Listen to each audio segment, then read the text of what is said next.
Hey everyone, Sawmill Charlie. What's happening, Bob? Buckwheat Bob here. Popcorn Charlie. Hopefully everyone's having a good day. Hey Randy and Keith and let's see, Michael and Darren and Shane and who else we got in here? We got Robert. And I guess that's about it for right this moment. Oh, it'll Tim up here. I don't know. Well, I made that video public, so people, for the first 26 minutes, you don't know what's going to happen. Yeah, Curious if it's actually HD like it says it's HD. And I use the GoPro, and I use the tripod, and I use my phone, so I got it. All bases covered. Everything covered on it. So good. I'm trying to address the needs of the people when they start complaining at me. You know, I try to fix it. Right.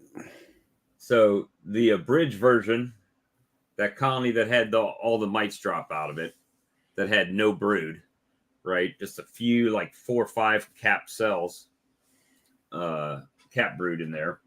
Mm-hmm. Well, they had about 4 to 5 frames of brood and eggs and larvae in there.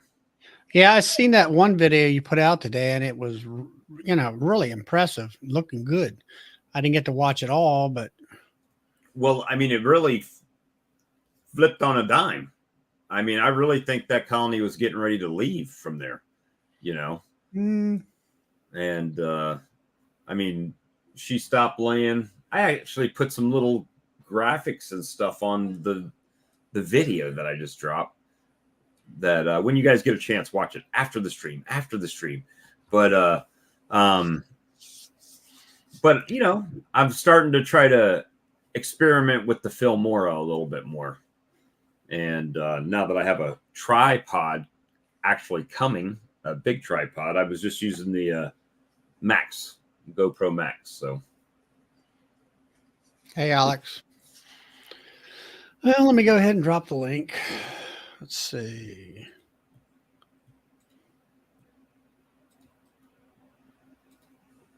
Couple days. Yeah, that's what mine have been doing too. Mine has slowed down. So they were taking it really fast when it was just like 1-to-1.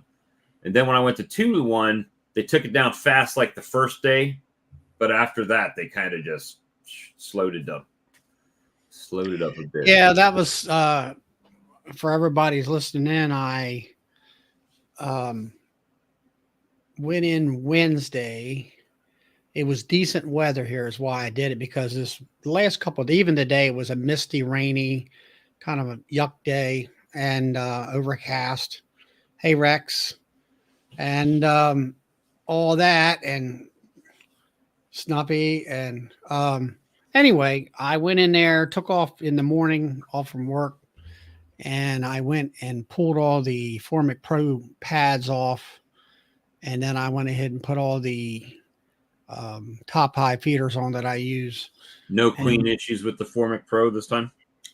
That you know? Not that I've seen. There was takes a couple weeks, right? No, I don't think so. I mean, I do have one hive. I don't know where it's at here right now, but I don't know. It was queenless before I treated. I do know that because I marked it because of that, and because of the bad weather. And when I put Formic on, we were getting a cold snap for over a couple weeks, and it's been 75 degrees, 60s at night, in the 50s sometimes at night. And it's starting Monday is when we'll get back up to around 80 degrees. So the treatment window was perfect. And so now I've been feeding for the last couple of days. And I had got my feed up and mixed, ready to go. So I went ahead and fed, and I went out there today. I had some extra feed in the tank, and I went ahead and was trying to empty the tank out. And there were some hives, this is like for a 24-hour period. I found some hives were completely dry, and I have had other hives that maybe had a half a tank of sugar water left in there, Right. and definitely not as sucking it down like normally the first 2 or 3 tank loads. I mean, it's gone They within put it 24 away. hours a day. But this time it's a little bit different. I mean, I do know all my 10 framers have lanternfly honey in the top supers, which I didn't expect them to take a lot. And so we've had a lot of yellow jacket issues. It's I'm, really I'm bad. starting to get yellow jackets that I'm seeing here. Really, a lot of yellow jackets. And so I'm not sure about the feed. I mean, some of them, like I say, are empty when you go look at them 24 hours later. Some of them have maybe a half inch of fluid in there, which is nothing, that's, I mean, to me, that's almost empty. And then some of them are like, they got a half a tank full left. So it's been interesting. Hey, Cajun, I haven't seen you in a long time. He's hanging out with those big boys now, Dirt Rooster and all them. Oh, yeah. That, all that coming in when the big game names are on paid off for him. I'm just picking at him. Yeah, hopefully you're good, Brad. That's all. Everything's good with you, man. So that's what's been um, happening here as far as, I'm in the feeding mode now. And this is the Formic was my second round of treatments. Right. So, and the bees have been kind of, I don't know, pissy a little bit. They're just, I guess it's a fall attitude and that kind of a thing. But so that's where I'm at. And it says, I think maybe tomorrow afternoon is supposed to be halfway decent. I know Sunday is supposed to be a nice, pretty day. So I was going to get into there's, like I say, I do know I have one hive. It's queenless. It's a nuke. And I have some other hives that could use some bees. So I'm going to make a little ramp out of a inner cover and let them walk on in, put a reducer in like we had talked with Ian and Brad about, Right. and let them walk on in and populate those hives. Hey, Brian. And that kind of thing. So, that's where we're at. He said he just got an order for 50 pine cone candles. That's outstanding. I just trimmed them up. I cut my own hair, guys. So if it's ever whacked up, it's my own fault. So that's why I keep it short. What is your ideal hive configuration for winter? One frame of honey per frame of brood, and in which order? I try to pack mine out. Well, I'm trying to pack mine out this year to make sure there's plenty of weight down there, right? And I mean, I've never really looked at it as a brood frame to honey frame configuration, right? No. So On mine, like the nukes, usually the top box is my feed box, or that's what it normally turns into be. Right. And then my 10 frame production hives, I use 3 mediums. I'm figuring the 2 bottom mediums is definitely brood, and the top third medium is all feed. And then when I put the feeders on top, like right now, most of my pretty much all my top boxes are full of this lanternfly honey. And I put the feeders on, and they still take down. Well, the first round they took down 2 gallons of fluid, and I wonder whether or not they are utilizing that as, as they're making brood and stuff like that. They're still making brood right now. Mine are for sure. Yeah. And that kind of a thing. And then I guess they'll store it after a certain time. Well, So, what you don't, I guess I kind of paused my feed right now because they started taking it slower, which means either they had enough or, you know what I'm saying? They've got what they need in there. So they're just taking well, it a bit slower. my question, yeah, are you feeding back or what is? I'm not, I don't think so. Okay. I know I have the other side up and it's, But well, anyway, the first batch, 40 gallons, I did Apis in there. Second batch was Apis and Hive Alive. And Minnesota Mike, hey, Mike, there he Hey is. guys, good to see you, brother. nice seeing you both. Nice Where are you seeing you at? both. You in the bee house there? No, actually, I'm out on my porch here. I can swing around here. I have the all the bee equipment stacked up. It's a windbreak for your back porch. Literally, Bobby. I mean, I'm not joking. I looked at that. I'm like, wait a minute here. I've got this beautiful open porch. I'm looking at this wonderful scenery. So I decided to plug it up with bee boxes. Hey, but now you can go sit out there in the wintertime. I do like to do that. I really do. It's a nice thing. So you guys, where's Kyle? I was wondering where he is. Kyle Jennings, I'm not sure. Yeah, it's Kyle, where are you located at? well, it just threw me. Man, it really depends on where you are, Kyle. Well, Are you in the north, south, east, west? Like Brad and those guys, they just use a single deep, and they just. But with that being said, they know their queen is going to stop brooding, and they backfill the whole box. Makes a big difference. So, And they're also in a barn with climate control too. Yeah. oh, Kyle's in Falston, Maryland. He's right around you somewhere. Oh, okay.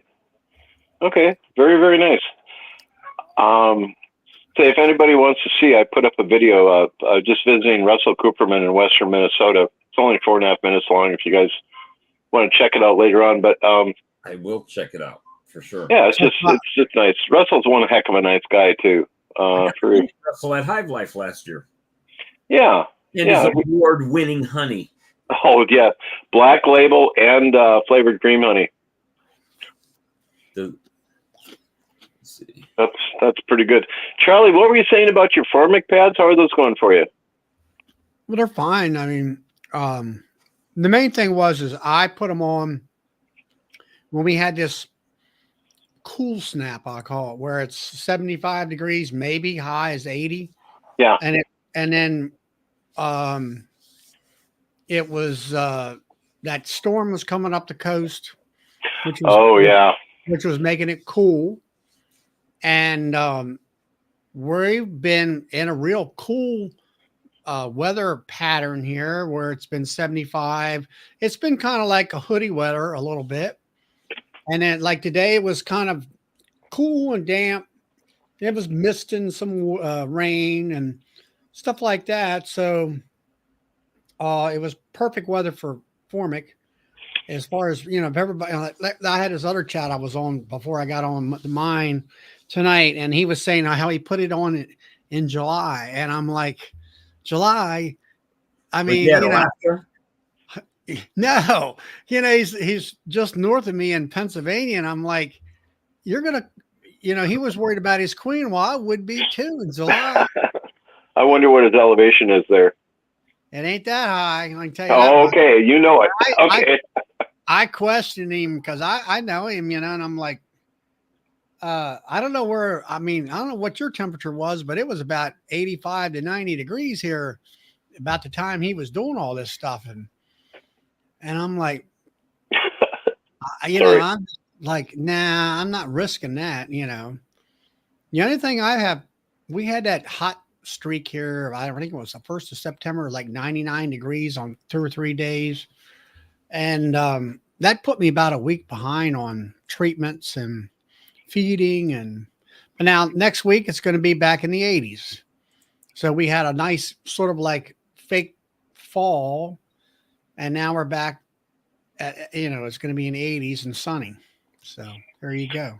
Yeah, I think that's going to last here until Tuesday, and then we're going down to seasonal, which is more along the lines of the hives being 60. But I thought I heard you say you were out there, it was drizzling. Yeah, I was just changing the feeder jars here, and I know some folks have heard, talk to Ian Stepler, who's out there working in the bees. It's like a drizzle or whatnot. Those doggone things will try their best to get up to your doggone pant legs. That's their job. That's where I got those Velcro bands I put around Yes. my legs. If I'm going to get into the bees and and I know I'm going to really put a lot of them up in the air and be stirring up things, I put my Velcro on. Well, I'm gonna tell you what, and y'all gonna when this is done, watch the video that I just posted, and those were very, very hot bees when I first started dealing with them. And once I got the beetles out of there, and once I got the mites under control, they just calmed right down and got to work. Interesting. It was pretty impressive for You me. sure the queen didn't supersede herself, or? Oh, I'm positive. Wonderful. Congratulations. So I did the inspection, and at first there was only like literally 4 or 5 capped cells of brood and very little stores. To me, they were about a few days away from absconding out of that hive. And then I put that integrated pest management bottom board on, oil trap bottom board, right? Okay. The beetles started falling through. I put the Appy tablet on top and closed it up. And the rest is history. The beetles, the mites dropped by the hundreds in the first week. And then all of a sudden I went in a week, after I checked the bottom board a week later, checked, she had just started a little pattern of laying some eggs up, and now she's got 3 to 4 frames of capped and 1.5 to 2 frames of brood and larva in there. Yeah, aggression, that's for sure. So hopefully, I think that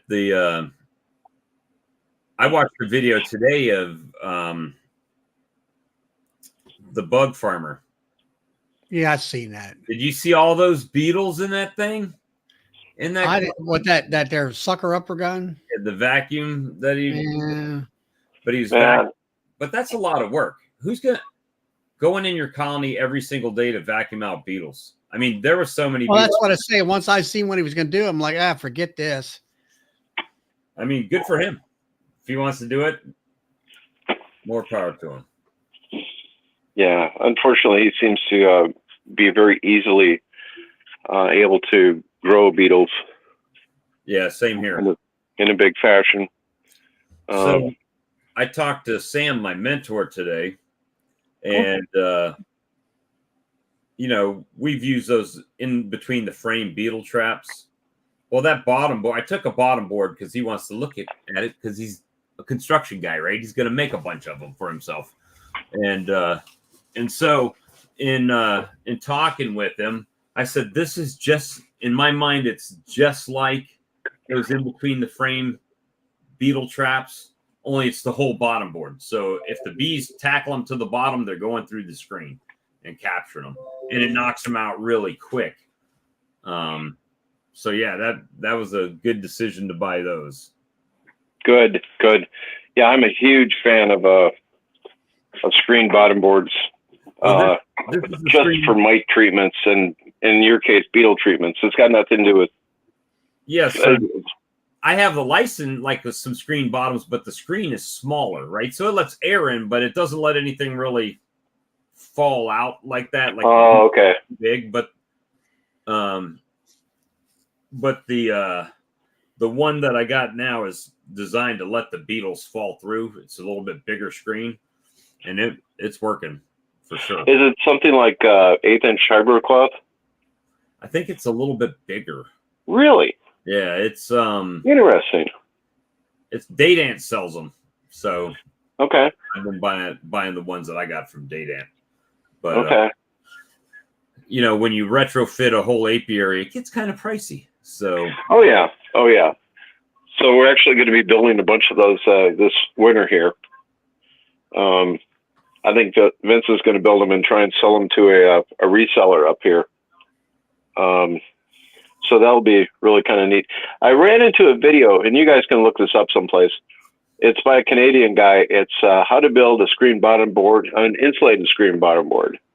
And he actually puts a 2-inch section of polystyrene underneath the screen or whatever in the winter. It's really interesting. But this is the kicker, though. He builds the whole thing basically out of 2x4s. So anybody can do it.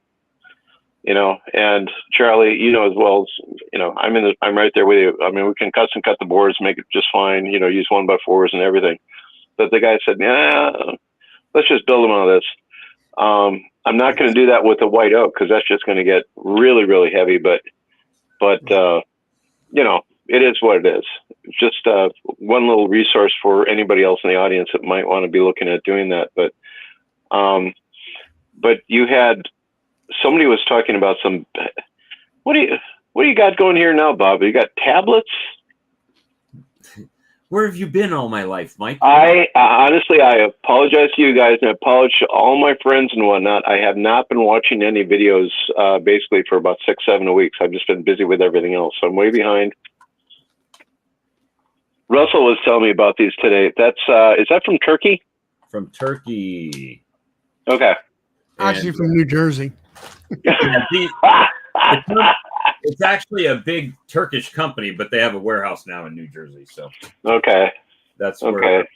But the I mean, it's pretty impressive for a natural treatment that's not even marketed as a mite treatment. It just has a welcome side effect of dead mites. So it's got thymol and powdered sugar, or it's got I don't know. Obviously, I don't know everything in it, but he said, well, whatever. He was on Tuesday night. I think he said it had like 16 different essential oils in it, thymol being one of them. Also, he said cornstarch is the powder that's pressed in, and I know it's got pieces of corn in it too. So interesting. When you look at this video I was talking about, and you see the bottom board yellow pieces in there, that's actually pieces of corn. So when he says natural, he means natural. I mean, and the company's been in Turkey since 1960, and nobody's heard of it over here, which is like pretty much everything that Europeans have. And over that way, it's like, oh, we didn't think of it, so it's no good, or, you know, whatever. But all I know is we were joking with it. He sent me a sleeve of them, and we were joking about it. We were calling them urinal cakes on the stream because they look like urinal cakes, right? They do. Yeah, they do. Yeah. And so Chris had come over, the bug man had come over maybe a week and a half earlier and brought me one of those oil tray bottom boards to try for the beetles. And that colony that they were on started turning around. So I'm like, okay, I'm going to order a bunch. So when they were here, the tablets came in the meanwhile. I said, well, while I'm putting bottom boards on, I'll go ahead and drop a tablet on it and then go. So I went out 7 days later to this tray and pulled out the bottom board. Charlie, am I lying? It's 500 to 1,000 mites floating in the oil. I'd say more like 1,000. That's really, really, really bad, but good. You know what I mean? It was just loaded. Coated. But the thing is that because they were getting ready to, I believe, abscond, and there was no eggs and larvae in there, just a few cap brood. Yeah. That means now this colony is pretty much mite free. They've dropped everything. Yeah, you had a full brood. Okay, yeah, full brood break. And within, like, when I came back to check it that first week, there was nothing in there, and then just a few eggs that she had started back laying. So that means she had stopped 2 to 3 weeks ahead of time, right? Because they're hatched out, and now they're. I mean, the video I put out, she's got 4, 5, 5.5 frames of brood in there in different stages, eggs, larvae, cap brood. Main thing, he got rid of the stressors out of these bees. He had Yeah. mites and beetles were, he wasn't having swarms, he was having absconds. They were just leaving. They weren't leaving anybody behind. And the only thing I did to that colony is put a bottom board on it and an appy tablet, close it back up, and then I put a little liquid feed on it because they were light. That's it. Matter of fact, the bucket, they stopped even really taking any out of the bucket in the video. So here's a question for you. What was the last, and what was it, your mite treatment on that hive? That hive never had a mite treatment because it was a first-year hive that I made a split in the spring. And I never treated it since then. And because growing, honey flow, nectar flow, you just skipped over it. You weren't trying to do some type of experiment. No, I just, all my new colonies, I was going to wait till the fall and hit them then. And, but I'll tell you what, I started a new experiment on my other colonies that I had put apivar strips in, and I'm pulling apivar strips out and putting the discs in like they're supposed to be. And I'm still seeing mite drops. And those apivar strips were at the end of their, 5.5 weeks. So tomorrow would be 1 week. I mean, 6 weeks, I guess. And I take them out. This is supposed to be killing them along for 6 weeks. And you take those out and put a disc in, come back the next day, you see mites in your bottom tray. Okay. So do those tablets have any type of odor to them?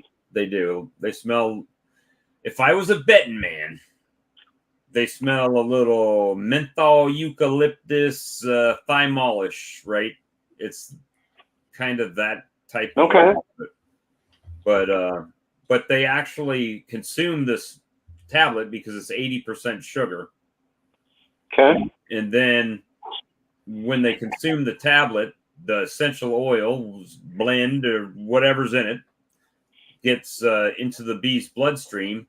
And then the mites that are feeding on the bees get it kills them. They just die. I mean, that's the thought process. I mean, that's what they're thinking is happening. But whatever is going on, you got to drop. Yeah. Very interesting. Mega drop. So, very interesting. Happy birthday, Lynn. So it's happy birthday today. Wow. Too much info. So as far as mite treatments, I gotta throw something at you guys because I remember seeing this a year or two ago. There's a Vevix Eddy entrance oxalic battery operated oxalic feeder thing. It slides into the front, and it's supposed to be good for running. I think like a dozen hives or something like that. I think that guy in England did the test. What's his Black Mountain Honey or something? Lawrence from Black Mountain Honey. I believe that was it. Yeah. But here's a problem. It costs as much as the Instavape, and it only does 1 gram at a time. Now, I see a problem with that, but it's this one is set up to slide right into your entrance through your entrance reducer and lay flat. And Larabi's down in Iowa. That's the only place I saw it advertised. Well, I'm sure it's all over the place, but it was $4.95. Now, how much is the Instavac? About the same. About $500, right at $500. Yeah, and you're not limited to 1 gram. Now, mind you, there's a niche market there, but have you guys seen that thing? The little vaporizer like Man Lake has, you shove in the entrance, and it's a little box. Yeah. I know what you're talking about. Here's the problem I have with the InstaVape. It's $500. First of all, that's not a big deal because my ProVap was $500. However, the battery is $400. So you're in like $900 now for it. So, well, that's going to vary from person to person too. Like we've got Ryobi and Milwaukee tools here. So if we get one, it's going to be the So we already have some batteries in line, but yeah, it can add up.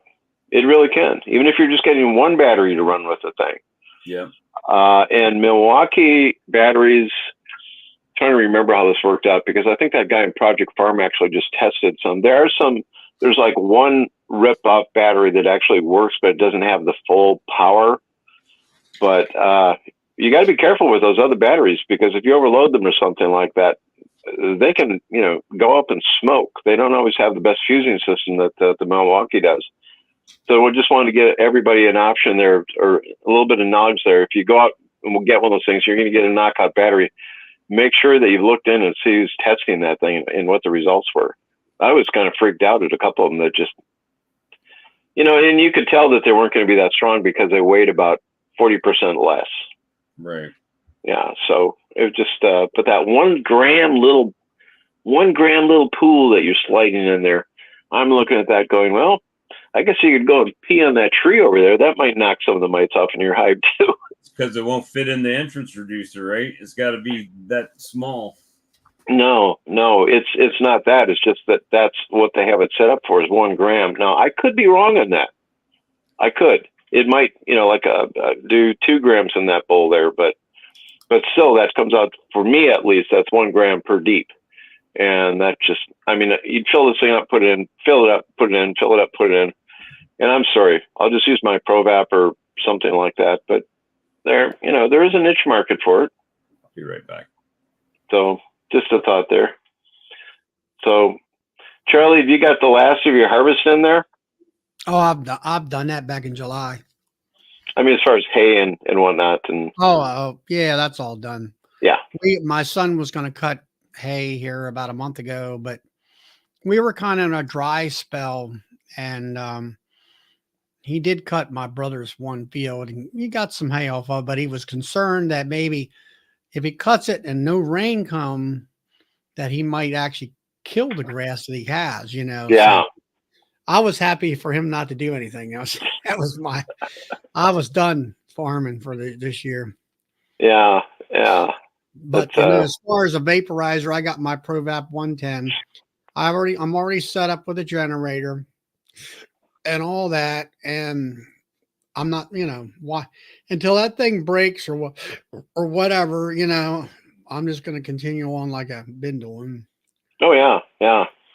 When I told somebody that it might have been Ed brought it up, told him that when I go to the bee show, I'm probably going to buy one of those things. He says, "Can you have your old one?" And I'm like, "Yeah, that would be really great." But then it occurred to me, well, wait a second. What happens if mine goes up in the middle of a session or something? I like the idea of having a backup. So I think I'm going to hang on to mine. But you already have the generator. You got the extension cords. You're good to go. Why would you change? Yeah, Shane, my son. Yeah, we've always sold the hay to horse people. That's okay. Shane in there from up in Canada. Oh, we sell all the hay to the horse people. That's what we did when I was running it, and then my son's taken over, and he's doing the same thing. And he's more into the farming than I am. He's learned how to more agronomy and knows what to put on the fields to make actually a better crop. okay. Am I going to use the Apamon, Tyler? I'm not sure yet. Right now, I think it would be really beneficial for me to have it in July and August where it's hot instead of using April. I like to use some April Guard, but it just seems like when if you use it now or in September, then that's a brood break. Well, I don't want my bees to stop laying for the winter bees. Yeah. And I would rather have them doing it during July and August, but July and August is when our high heat situation is.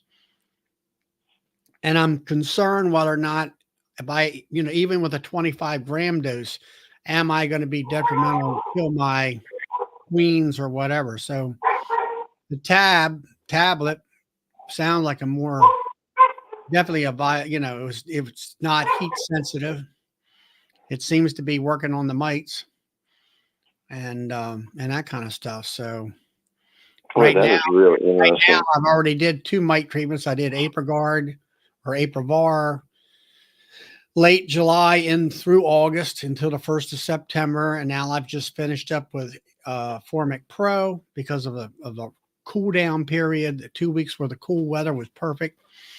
Now I'm feeding, and then I will do oxalic acid vapor probably probably around starting in November, at least once or twice a month, all the way through until the 1st of March. Okay.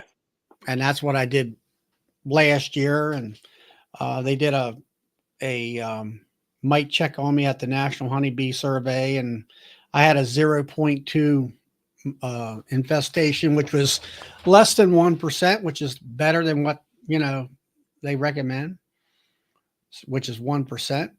And so, I mean, this is something brand new out that Bob's found and discovered, really. I mean, like you say, we were joking about it. This is bullshit, until we put it in, and it's like, uh-oh, this is better than what we thought it may be. Hold on. So Phil at 33 Mile Bees put it in yesterday, right? I'm not going to share the sound. Hold on, entire screen, but let me, you'll like this.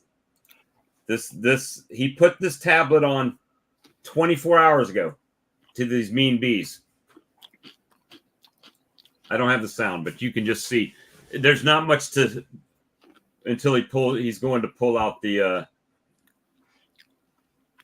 so this is Michigan.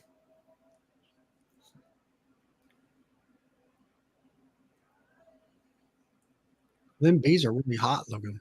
Yeah, they were real hot yesterday. I bet you they calm down after they get these stressors. But look at all the black spots on his board. Oh no. Oh my gosh. Only thing he did was put in the tablet. Yeah, it makes me wonder what I saw the mite wash thingy there. Did he do a wash? He did a wash yesterday. That one I think was 22 when he put that. Right? Man, that's infested bad. Yeah, I think Russell was telling me about that this morning. It looked pretty man, that's intense. And I wonder what his prior treatment was that he got up to 22. Well, it just happened to be that he said that he was getting ready to buy his Apivar strips to put in there, and he decided to try these out. Okay. And so he got them yesterday. He opened the box. He treated the hive after doing his shake. This was a 22 hive. And yes, you put it right on. Well, if you have room on the top of the frames, you put it on top of the frames. If you don't, you can slide it right on the bottom board, and they'll eat it down there to try to clean it and carry it out.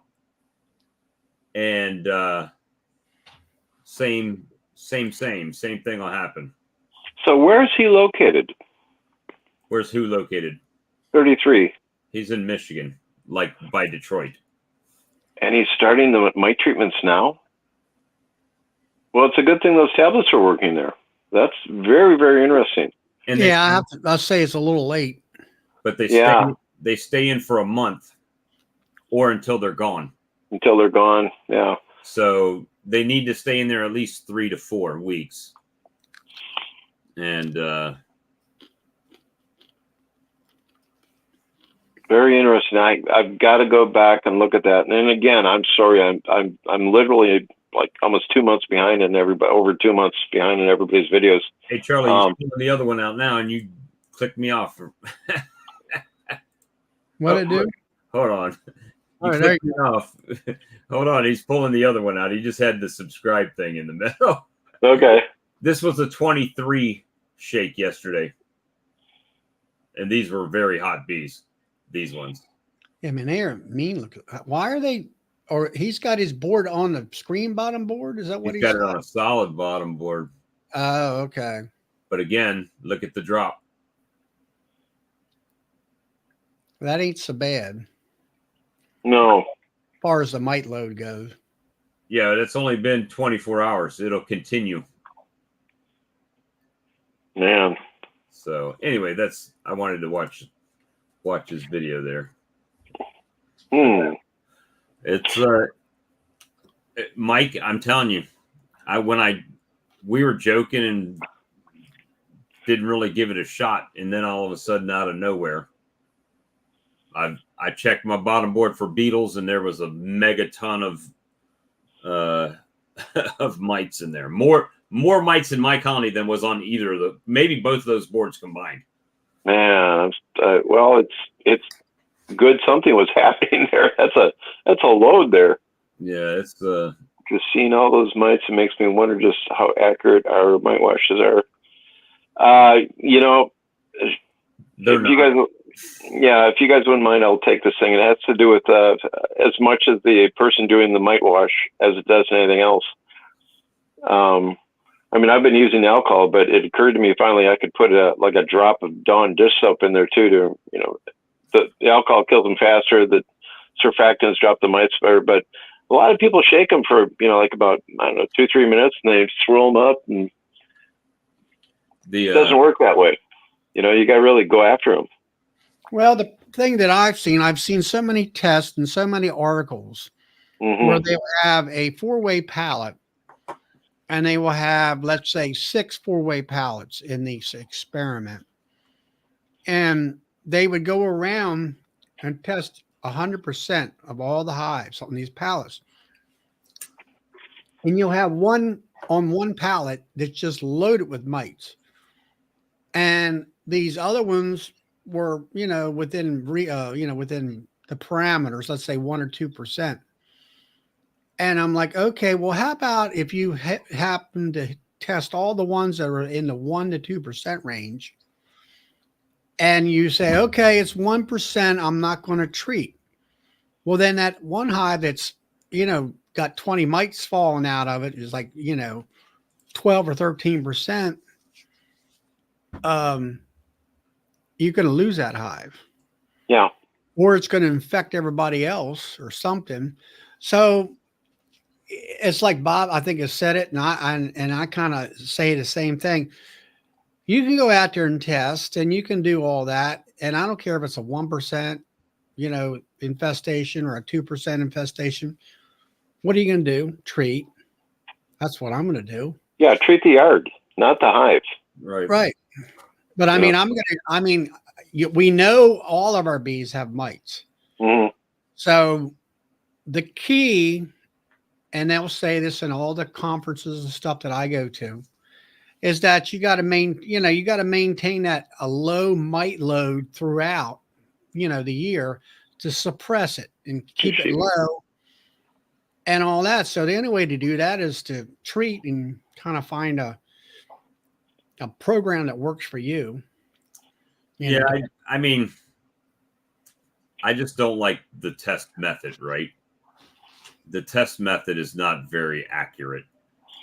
We take a sample of bees and we shake them. And, you know, let's put it this way. You look in your hive when you're doing an inspection. Very rarely do you actually even see a mite. Once in a while, if it's really bad, you'll see mites like on the bee. But most of the time, you look at them, you're like, yeah, there's no mites in here, right?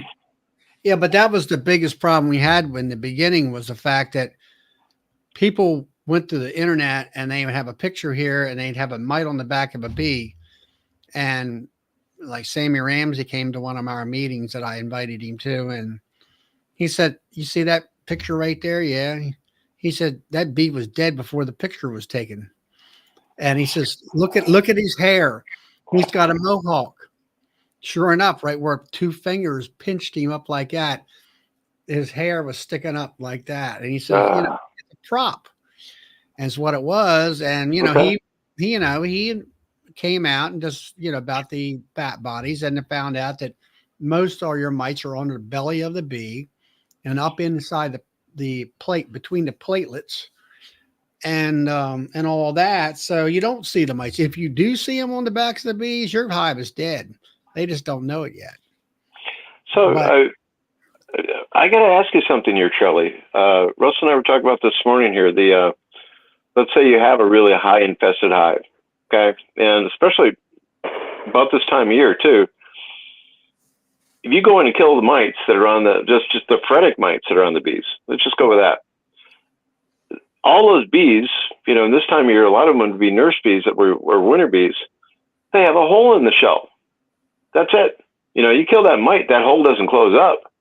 Nope. So how long does a bee live once a mite has let go of it after it's chewed a dinner plate hole in the doggone side of the thing? Have you guys heard anything about that? I haven't. Hopefully long enough for the next round of brood that doesn't have any mites on it to hatch out. Well, what happens there is that because there's a hole or an open wound, that's where the viruses are able to get into. That's how the bees get infected by viruses, through that hole. Well, that and the injection from the mites too, I would think. But I got your point. That's interesting. You know, but the thing, the whole theory behind all this is you want to start earlier, June, July, and you want to treat your mites, and you want to treat your bees, you want to get your mite load low. So by September, and whatever brood is coming out now, you'll have minimal amount of infected bees that are going to go through the winter. And the analogy was, and this is from Dr. Samuel Ramsey. I mean, when he came in, I booked him. He wasn't a PhD at the time. He was actually literally writing his doctorate's degree thing out in the church parking lot, whatever they call that thing. The thesis. Yeah, the thesis and all that stuff. And, you know, he says, he came into the office or into the meeting that night, and he said, okay, you all treated in September, right? Yeah, that was, you know, that's when you did it once a year. Okay. And he says, okay, everything was hunky-dory until you got up to about March, and just before the spring hit, they all crashed and died, right? Yep. And he says, well, you go. I says, yeah, you're right. You're dead on, you know, first science guy that, you know, and he is talking at our level, the way we, you know, how he can bring that down. You ever get a chance to go to one of his seminars, he will not talk this big science stuff way up here. He will always bring it down, and he'll put it out to you where you understand it very easily. And he's got great video, he's the first guy I ever met that actually put photographs of varroa and photographs of where the penetration point was in the bee itself. And he has photos where you see the hole where this here varroa mite's got like a spear, and it just spears into the bee's wall. And then he says, you see these two little round circles on this side and this side? They actually have like fingers that grab that bee wall and then pulls it into that beak of that thing so it can go in there and kill that bee and suck the fat bodies out. And the way they do it is like a spider. It pushes out an enzyme that liquefies the fat body, and then it sucks it into the body of that. Oh, that's how they're doing it. Okay. Interesting. That's how it's done. So anyway, his analogy was, he says, it's like cancer patients. You know, he says we can treat and treat and treat, and you know, you give a cancer patient all these treatments, and you know, and they're weak, but they got the persistence to keep on going until the point where it's like, you know, they just had enough of chemo or whatever it was they were taking. And he says, then they just give up and then they crash and die. Well, he said that's basically the same thing with bees. But he says, if your bees are infected and the baby bees are infected and they get through the winter and they're almost to spring, but there's just not enough of them to get through over that hump to get into spring so a new generation can come along. And he says that's when your hive crashes and dies. So he said you have to start treating earlier. That's when we started doing it in July and August. And he says you got to clean the hive up of varroa mites. You know, get the population of varroa way down low So the new generations of bees, the several, let's say 2 or 3 months of brood hatches, but if that third brood hatch is pretty much, I'll say 90%, 95% mite free or infestated because your mite load is low. And that's what has been successful about getting your bees through the high or through the winter and all. So that's what it amounts to. Yeah, the concept that the beekeeper's year actually starts in August is lost on a lot of people. And but well, I think you can say that Dr. Sammy Ramsey. excuse me. You can thank him for that concept because we never treated in July or August. Really? Now, 10 years ago we never did. Yeah. So I think it was maybe about 4 years ago I started hitting them. As soon as the honey supers are off, we started hitting them. Right. Right. But that's for us though. Right here, that actually ends up being August. So that's neither here nor there. But I'd love to know how long those bees live. If a mite lands on those things and drills a hole in it, how long is that bee going to live after the mite's dead? That's just an esoteric piece of information. I'm just kind of curious about it. I don't know. I mean, I can tell you that a worker bee will last between 4 to 6 weeks. Well, it depends upon how active they are. That's as far as in the summertime. And then your winter bees, which, actually there is a different genetic makeup for your winter bees. They are, I don't know what, there's genetics change for the winter. The bees that are coming out are different makeup where, of course, they're not flying and they last, what is it? About 4 months or more, something like that. 4 to 5 months. It depends upon. Let me say 4 to 6 months. They last instead of 4 to 6 weeks. Yeah, but they're not flying. There was explained to me by the conference folks, the science folks, that there's definitely a different genetic makeup. The bee changes genetically slightly as far as storage. The fat body, it's kind of like, well, Sammy talked about it as a liver in a bee is what he dumbed it down to. And that's why it kills the bee. But I think also it's sort of like a camel's hump. That's an area where the camel stores its. Sure, it's not like the camel's toe. No, not that kind. But the hump on the camel, I think it's an area where it stores its water, but it's actually flesh or whatever. It's something of that nature where it can go for a long time without drinking. And that's kind of like the way the bees is. That's what the fat body does. It's a energy source that they can survive for a longer period of time. Well, how long are bees going to last? But the other part of that is that's a beautiful frame of those winter bees will turn into nurse bees in the spring, and they actually process some of that body fat, and that's what they'll feed the larvae with. So that's the other side of it. Okay. You were talking about them surviving, the individual bees. I didn't realize you were talking about the regurgitation and bringing up. You're talking about the hive surviving? Well, it uses the fat body, the energy that it's stored in the fat body. Mm-hmm. They will use that to feed the baby bees if they can't get, any other nectar or pollen and stuff like that. Yeah. And that was another. Go ahead. I've had different science guys talk about that where they kind of like cows and where they'll use the body, like if their cow was feeding a calf with milk, it will actually, if they can't get enough food and the right nutrients or whatever, it will draw from its fat stores and stuff like that from its own body in order to put that into that milk, to be able to feed that calf or whatever. Oh yeah. Calcium robbing is a really interesting situation with mammals. And that's kind of the way the bees sort of work. That's about, I'm no science guy, but no. So here's a question for you guys. This is kind of turning things sideways, but staying in kind of the same theme here.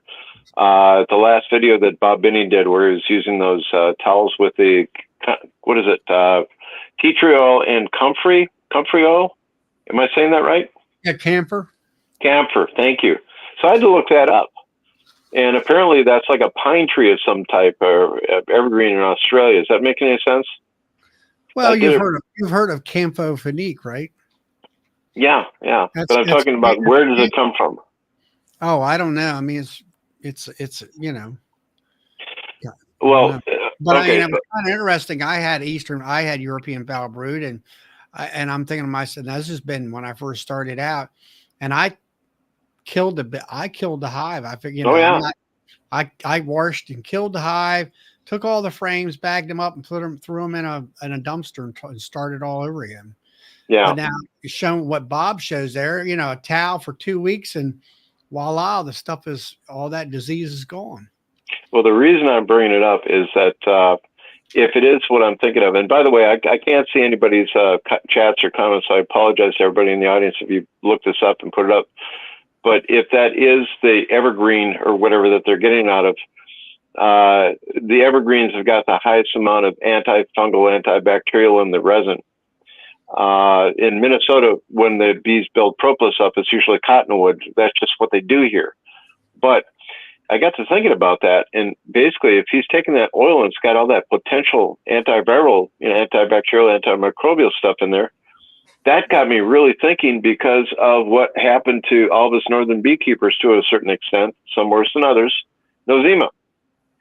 And I thought, okay, I would love to see somebody try that combination, put it in a hive, and do a nosema count. Both of them, protozoa, spore, whatever, and do a count on them, and then put those towels in and do another count in, say, 2 weeks or something like that, and just see. I mean, could it be applicable to nosema? I mean, I don't know, but I just had to share that up because it's one of the things I got to scratch my head at. Right. Well, there was something, I used to watch the Fat Bee Man years ago, and he talked about putting tea tree oil in your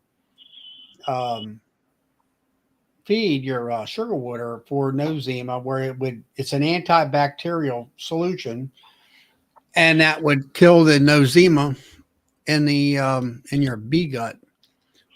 Now, also thymol, it's like these tablets here has thymol in there, and then there's thymol and Hive Alive, and that's what their claim is that it's going to kill nosema.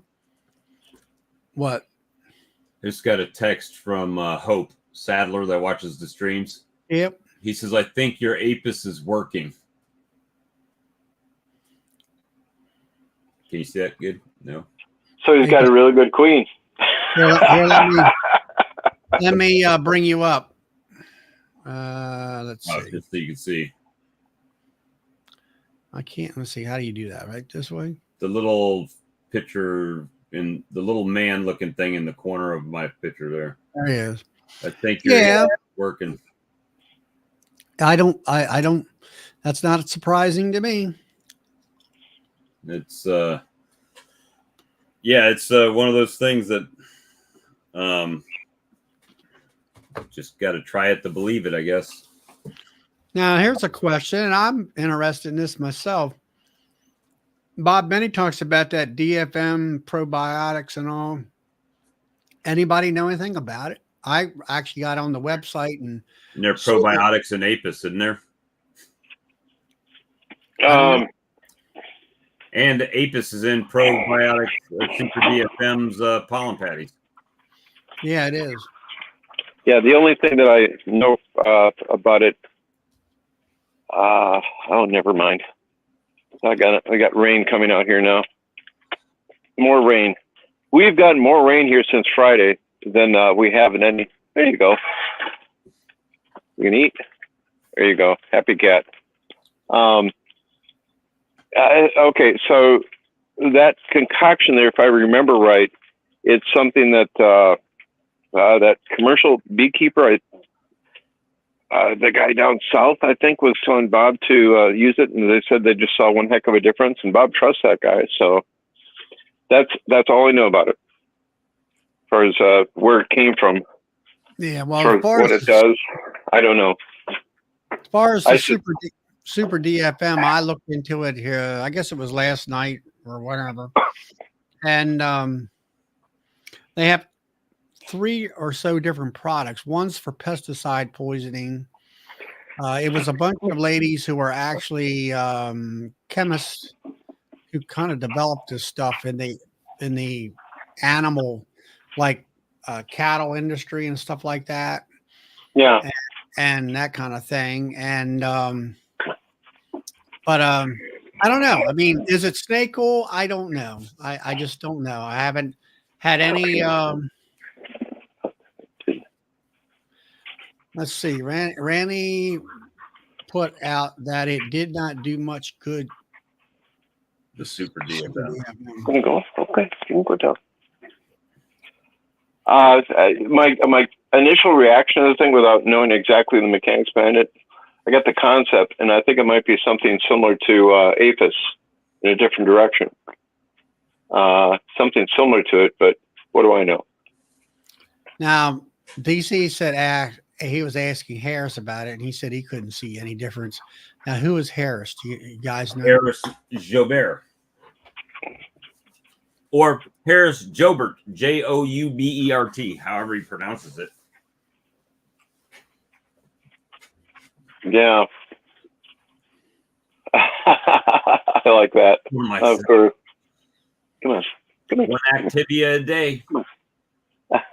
Yeah, I use GNC. I'll tell you, if it wasn't for that, it wouldn't give me. If I miss my GNC vitamin pack that I take, it really slows me down as far as my energy levels. Okay. I need something for my nosema levels. My nosema spores have been going crazy this week. I tell you what, I think we need to do Mite wash on you too, Bob. Probably so.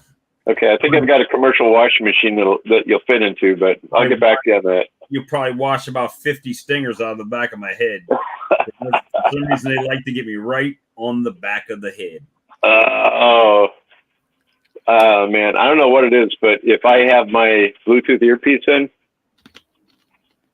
it depends on the hives. Oh, they'll target that ear. That's it. End of story. And if it's I'm wearing this watch, no bee stings. If I'm wearing this watch, they attack the crap out of it. no kidding. Yep. This Okay. Well, that's kind of funny. I like that. Do you think that probiotics bees is like it? It's rather if you have to short playoffs you. If you don't need it, it's a body. Probably.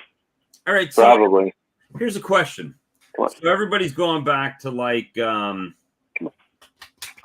thymol for killing mites, right? Yeah. However, there's products that have thymol in it that don't kill mites. So it can't just be the thymol in the product, right? So like Hive Alive, that's like #1 ingredient, thymol. But I haven't heard not one single person on the internet or YouTube or anywhere saying that, oh, hey, I got a mite drop after using it. No, I think you're looking at a completely different dosage level. You know, and not only that, they're consuming the Hive Alive, but they're not basically gassing the whole hive with it. But So they're consuming the tablet too, and they're dying. So that's what I'm saying. Is everyone's like, oh, it's the thymol that's killing them. So yeah, exactly. And then you got another side of the fence here too, because I know a certain Blue Ridge guy that had talked to the Australian. Yeah, I'm just going to leave it at that. He was talking to the Australian guy. I'm trying to be polite because I want to stay in this man's good graces along with you guys and everything. But he was talking to the Australians about he's going to make tea tree and glycerin towels and put down, you know, like we would do with oxalic. And he was going to do that to knock the mites down. And he was explaining exactly how he did it and everything else. He has yet to put up a video of that. And he's never showed a yard that has those towels in them. So it's going to be very interesting to see what he's got going on as far as the tea trail. But yeah, anyway. I've got the Hive Alive here, and I was, looking on the It ingredients. won't say, right? It won't. Well, it won't say.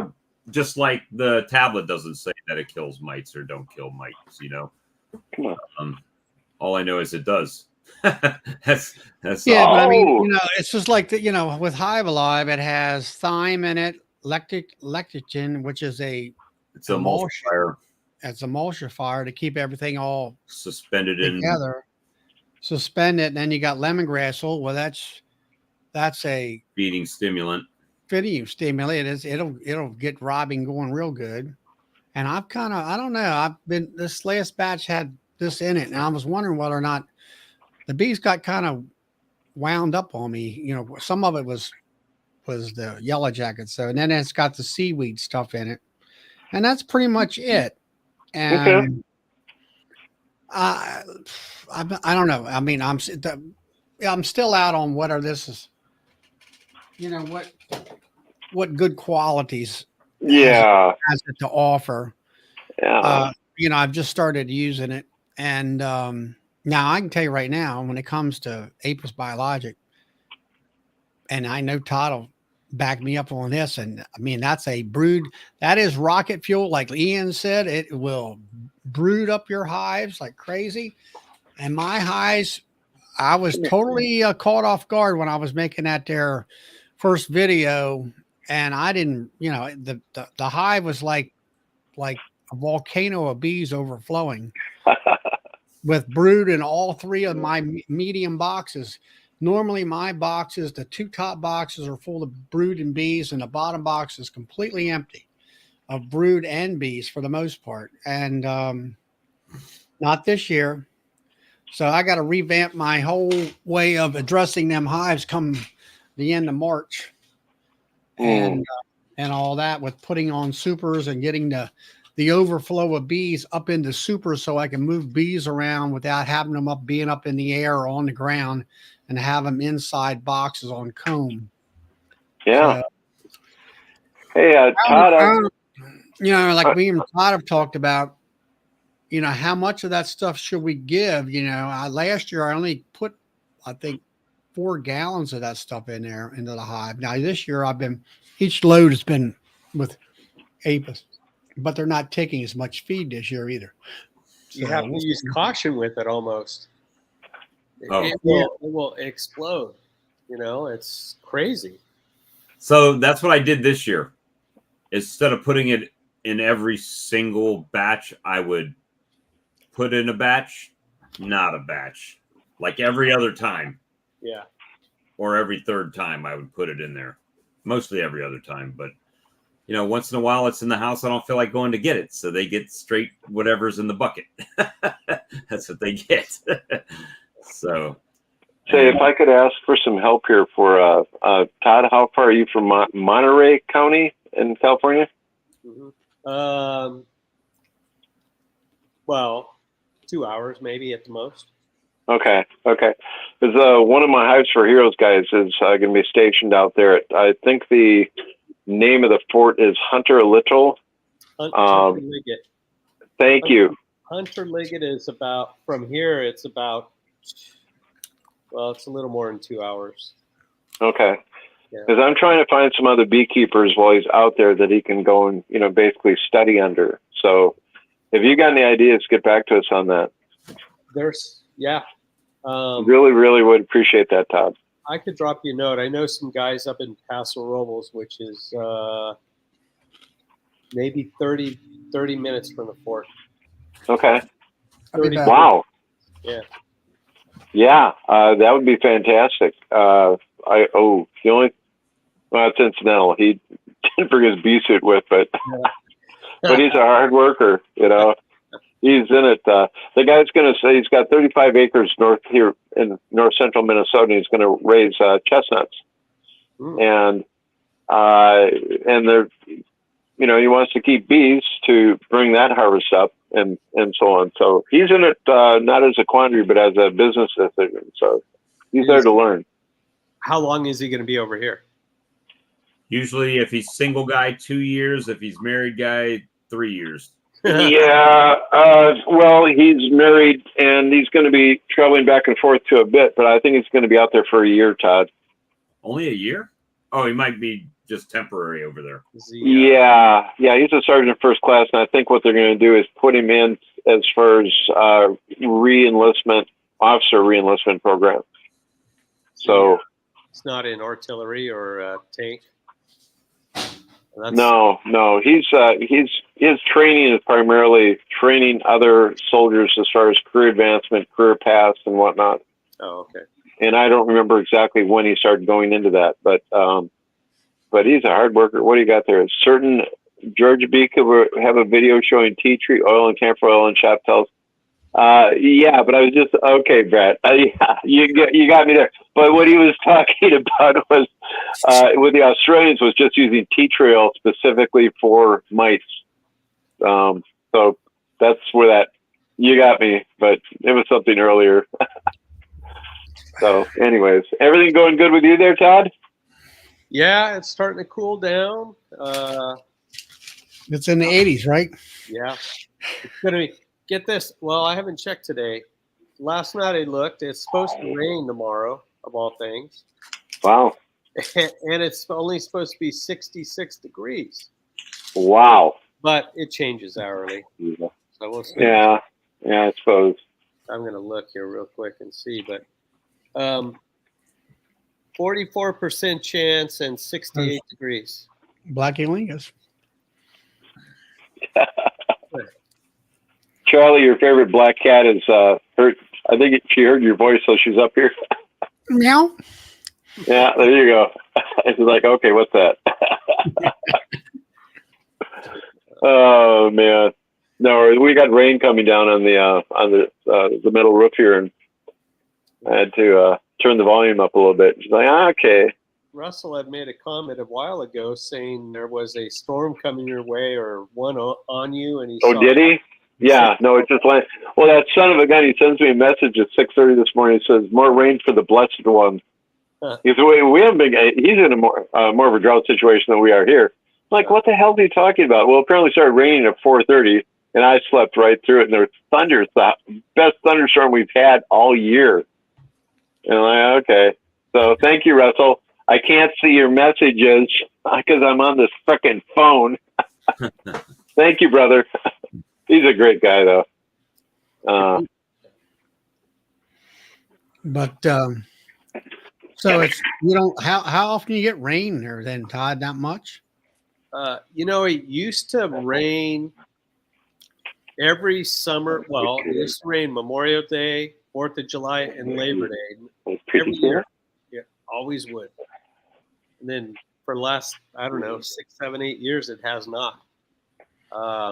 But it always used to, the first frost used to be right around Halloween, and now it's into November, and sometimes we don't really get a frost.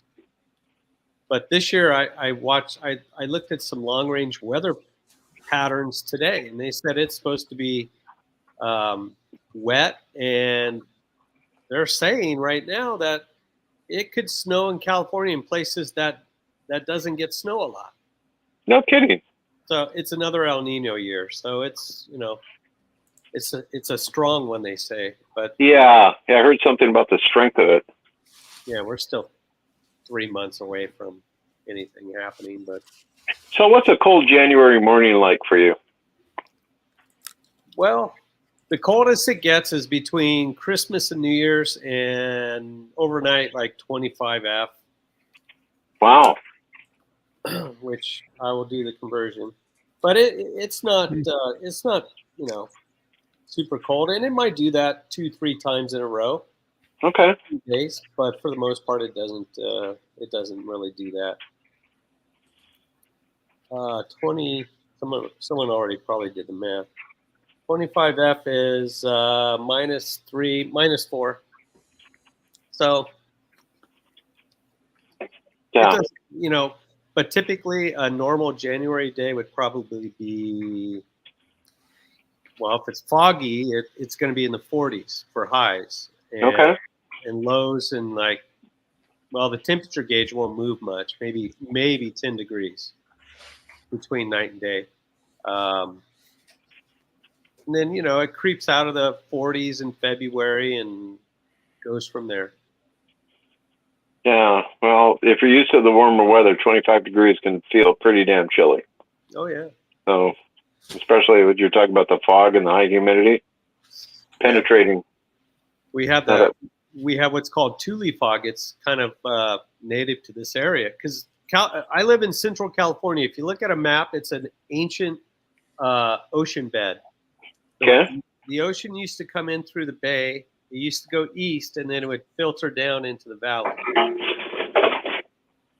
your cat fall over? Yeah, actually, a couple of them did. One jumped up in I'm on the breakfast porch. I look through here, and the Siamese, he's getting on in years. He fell off the kitchen sink. But the seabed.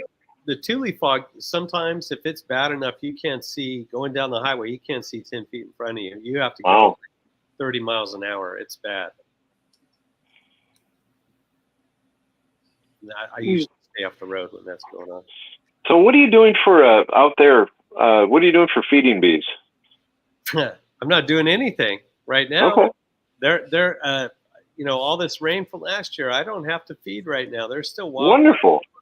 Oh yeah, it's beautiful. I don't have to pay the high price of sugar right now. There you go. I probably will though before it starts getting real. I'll do it in probably November. I'll start feeding a little bit. Okay. Not right Yeah. now. I just got back from Walmart this afternoon there, and then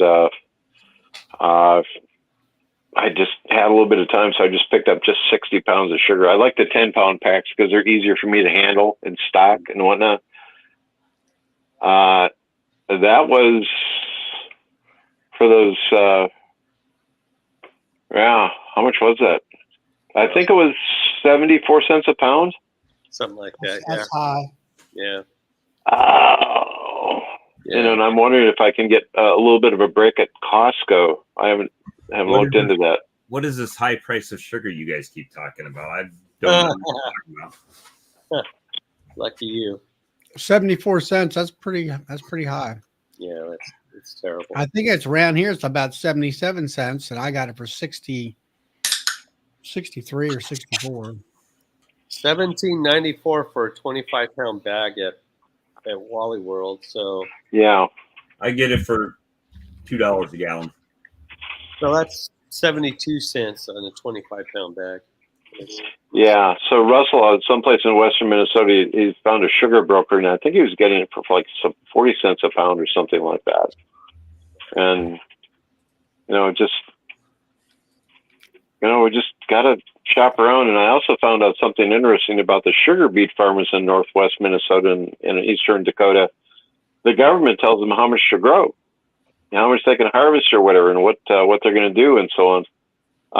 Thanks, Brian. That's kind of the feedback I think we got from somebody else too. But so rather than producing a bit and driving the cost down, they're like going, no, I couldn't do that. Well, thank you very much.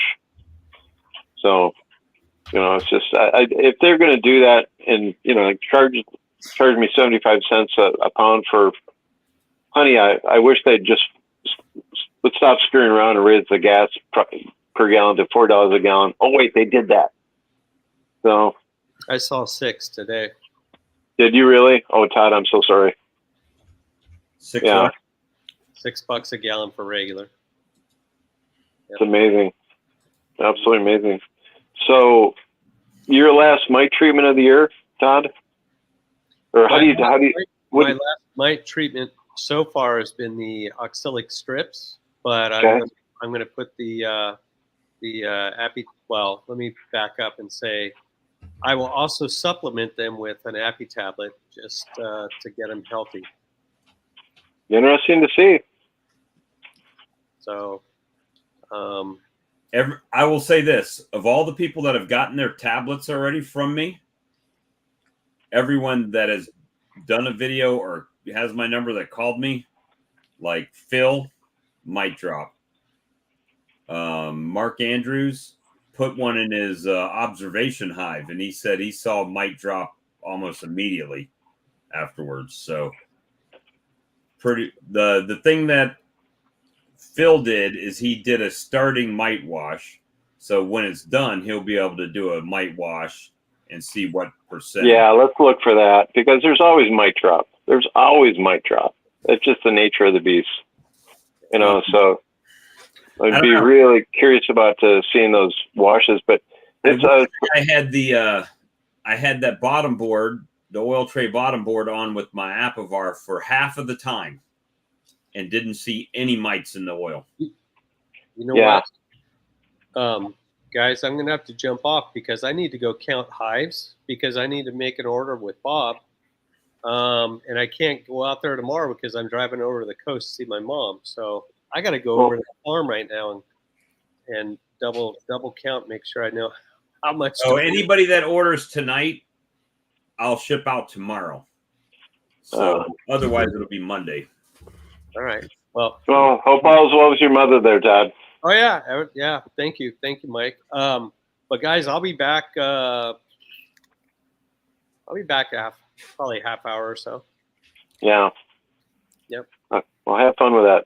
Oh yeah. I'll see you soon. All right. See you, Todd. Yeah, I got the concept, Brian. There, it's not a normal mite drop. I totally get that. I really do. I just that's something I used to do some years ago is to take, and I still do it on occasion here. I'll take powdered sugar and sprinkle it down between the frames, and just see what the grooming count is after that. But that's hey, if you're onto something there, I didn't make it. It's been around. We're just dumb Americans who's really slow to adapt things, right? Did you say we're dumb Americans? Are you insinuating that we're all French? Sometimes when it comes to this type of stuff, we're always the last people to get something, right? And then when we do have the opportunity to get something, then it's like, where's all the data? Do we have any data? Where's all the tests on it? And I'm like, freaking bureaucrats, bite my. It's funny to me because isn't that the truth? We'll watch a YouTuber. I just take all these things and put them in a mix and shake them up, and that's what I put in my bee feed, and we feed it, and that's good to go. You get a company that's been around since 1960 that, Mike, in any business, you know this, you don't stay around 60 years in business if you don't make a good product. No. Right? You certainly don't. But then again, Ford did build the Pinto. So that's true. We all have, but But to your point, though, to A and B, though. Yeah, to your point, though, looking really forward to that, getting that kind of thing here. Okay, well, now I gotta go. Anyways, I just had to stop by and say hi to you guys because I've been missing everybody, and I apologize for not being on the chats or looking at the videos or whatever. Send your hate mail to Bob. What's your address? Sawmill Charlie's Bee Farm. That's what it is. Was it Farmington, Maryland? Okay, guys. Well, God bless. Have a great weekend. Yeah. And bless your bees and your family. Take care. Have a good Bye-bye. one. Yeah. Charlie. So it's back to us two again. I'm surprised we haven't seen Brad tonight yet. And Alex is in the chat. I haven't seen him come in yet. Haven't seen Alex pop in yet. And there's Chris. Yeah, we haven't had much of this. It's funny, and I don't want to go down the political rabbit hole, but when people talk about things that have happened in our country, whether they're good or bad, and then I go to Europe to visit my relatives, and they have churches that took longer to build than our entire country has been a country, right? It's like, that's like a friend of mine. He has passed away since then, but he was a great antique person and messed with that kind of stuff. And he was talking about the libraries over in Europe where libraries. Yeah, libraries. Libraries.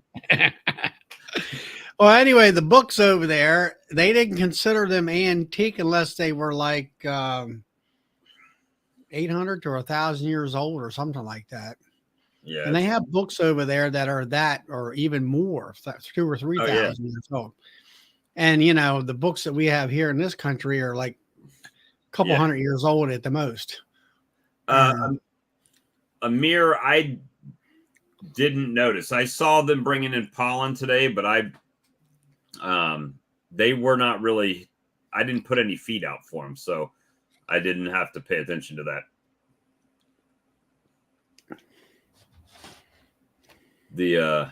Hey, Carl. But I used to own 3 of them in 80s. Oh, Pintos. Some Pintos, yeah. Let me see. Ford 8N tractors. I got you. I've seen a Ford 8N on Marketplace before. What'd you want that thing for? Oh, I didn't. I just saw it. I was looking at tractors when, you know me. I look at sales. Hey, do I need these 1,000 set of chopsticks? Man, that sure is a good price for chopsticks. You know, it doesn't matter. No, I mean, I know some people have 8Ns and 9Ns, and I'm like, they're like little lawnmowers today compared to the tractors we have today. You know, as far as they have no weight about them. But so you know, yeah, I was wondering about Hive Alive where these bees haven't really been sucking. You know, some hives have sucked that fluid down, and some hives haven't. I don't know whether they don't like the thiamol, or maybe it's just because they're full. Yeah, I mean that's kind of what I'm thinking. You know, I don't, like I said, I've never fed thick syrup, and when I say thick syrup, I've mixed some things that were probably close to 2-to-1 before, but the stuff that I buy is 70-30 sugar. So it's better than 2-to-1, right? When I say better, maybe not better for the bees, but greater than 2-to-1. Yeah, now mine's not actually 2-to-1. I can tell you that right now. It's actually a little bit. There was something on the see, what was it? There was a guy had a SERP calculator, and I said 2-to-1, you know, and then it was automatic. It told you the gallons and all that, and the Right. pounds of sugar, and I said, okay, 2-to-1, you only needed, and you wanted 40 gallon, or what was it?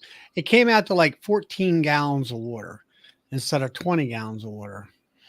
And I put 20 in and 250 pounds of sugar, which that tells me that mine's under 2-to-1, which I knew that to begin with. I can't tell you what the percentage is. But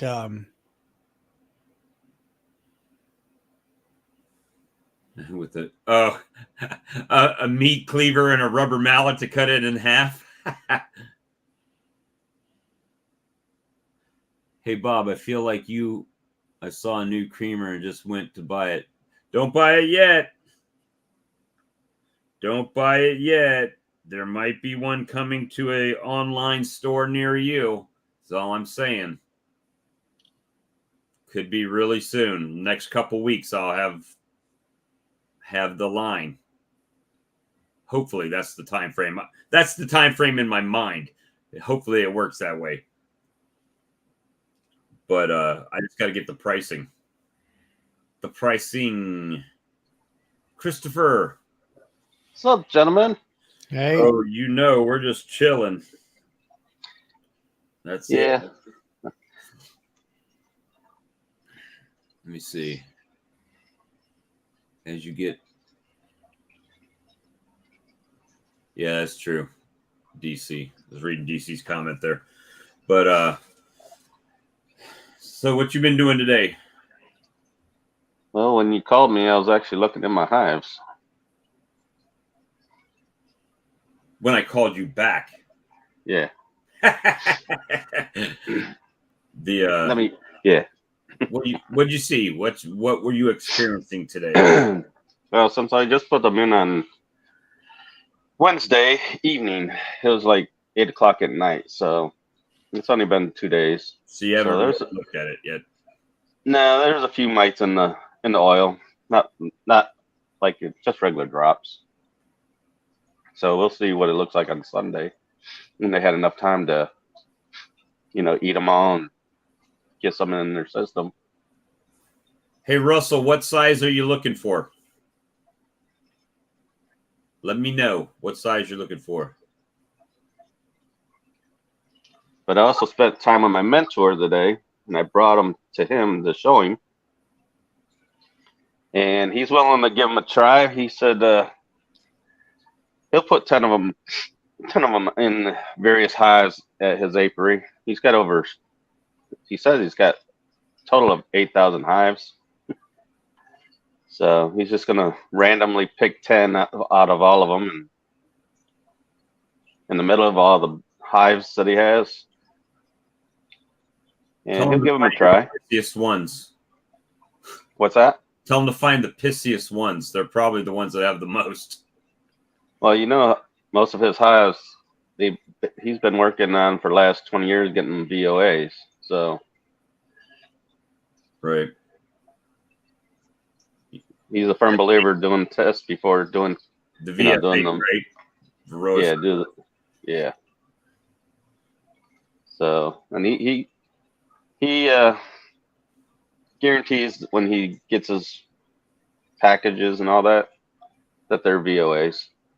They avoid the other ones that aren't when they're packing out. Let's see. You say VOA? VSH is what he was. Oh, VSH. Yeah, Varroa Sensitive hygienic. yes, that's what I meant. Varroa sensitive hygienic, I think is what it stands for.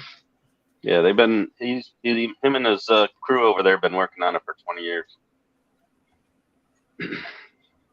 Well, that's the Cutic says theirs are too. And I mean, honestly, with Cutics, I haven't noticed any difference. Yeah, I don't know anything about that. Brad, Bob, I think it's your beetles making your bees pissy. I have had high mites without the bees being pissy. Okay, you're probably right. I think it's a combination. I think it could be a combination thing. Because I know Chris remind me to remind you. I get a finder's fee for telling you to remind Zibob to give you a finder's fee. Zibob. Oh, shit. Yeah, because if my mentor likes them, that's a lot. That's a big sale. Could be a big sale. I'd be driving up to Jersey. Just pick them up yourself. Just pick them up and drop them off on the way home. Well, it's actually south of home, but you know what I mean. You get the idea. Oh, yeah. Because, Charlie, we figured out the math. What do you usually spend on your oxalic acid per hive? Oxalic acid itself is cheap. But if you've got 8,000... Oh, yeah, he's $30 a hive. Yeah. And you're paying people to do it, right? So yep. He's paying a ton in labor and everything as well. Yeah, but he said it's $30 a hive. $30 a hive. $7 or 70? He said $30 a hive. $30 a hive? For 8,000 colonies. That's $240,000. That's with people doing the vaporizer. Yeah. He's got a crew out there. For that many hives, you have to. I've been meaning to go out to his apiary to see how it actually looks. Well, I would say that the actual cost of the product, as far as oxalic acid, is only pennies, but it's the labor is what's killing him. Time and labor, right? Yeah. Well, he said if this is cost effective and works, hey, it'll save him $204. $4 a deep box is what it ends up being. Yeah. Well, actually, it'd be about cheaper now. He could buy it by the pallet. Yeah, get it cheaper. Hey, what are you trying to do? Cut out the middleman? This is my kid. Shut up, Charlie. No, I'm just kidding. Why, I'm don't just look. you sell pallet And he loads? would definitely get a deal, right? I mean, it's not. Don't you sell pallet loads?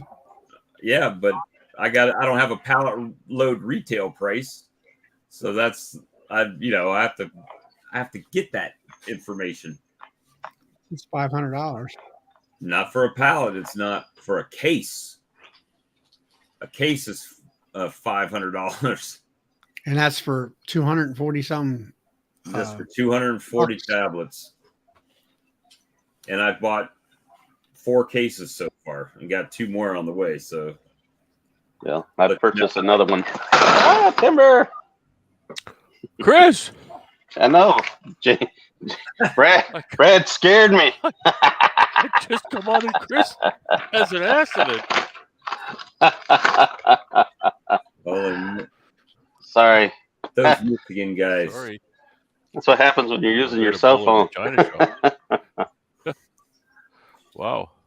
I kicked the wrong cable. Collared shirt on. You dressed up for Charlie's stream. I did. I Look, did. 2 northern guys. Oh, I'm sorry. 2 north. Whatever the other way. Whatever that direction ends up. This way. It don't work that. Yeah, when This you're way. pointing this way. That. Like, Oh, guys, How so- do you do whatever. that? It won't work. You can't do it on the screen. I don't know what's wrong. There it is. You got to See? go the You opposite just go direction. the other way. Yeah, so I know that's Charlie. Southerners. I do like this. 2 northerners collared shirts. 2 south. Now it's going other. What the hell? And 2 southerners t-shirts. Michigan. Just point like this. Chris is over here. It's all right. Always do the opposite of what you want. Yeah, you just gotta point your finger that way. There you go. It's like Here, being Mr. married. Brad. That's why I'm not that either.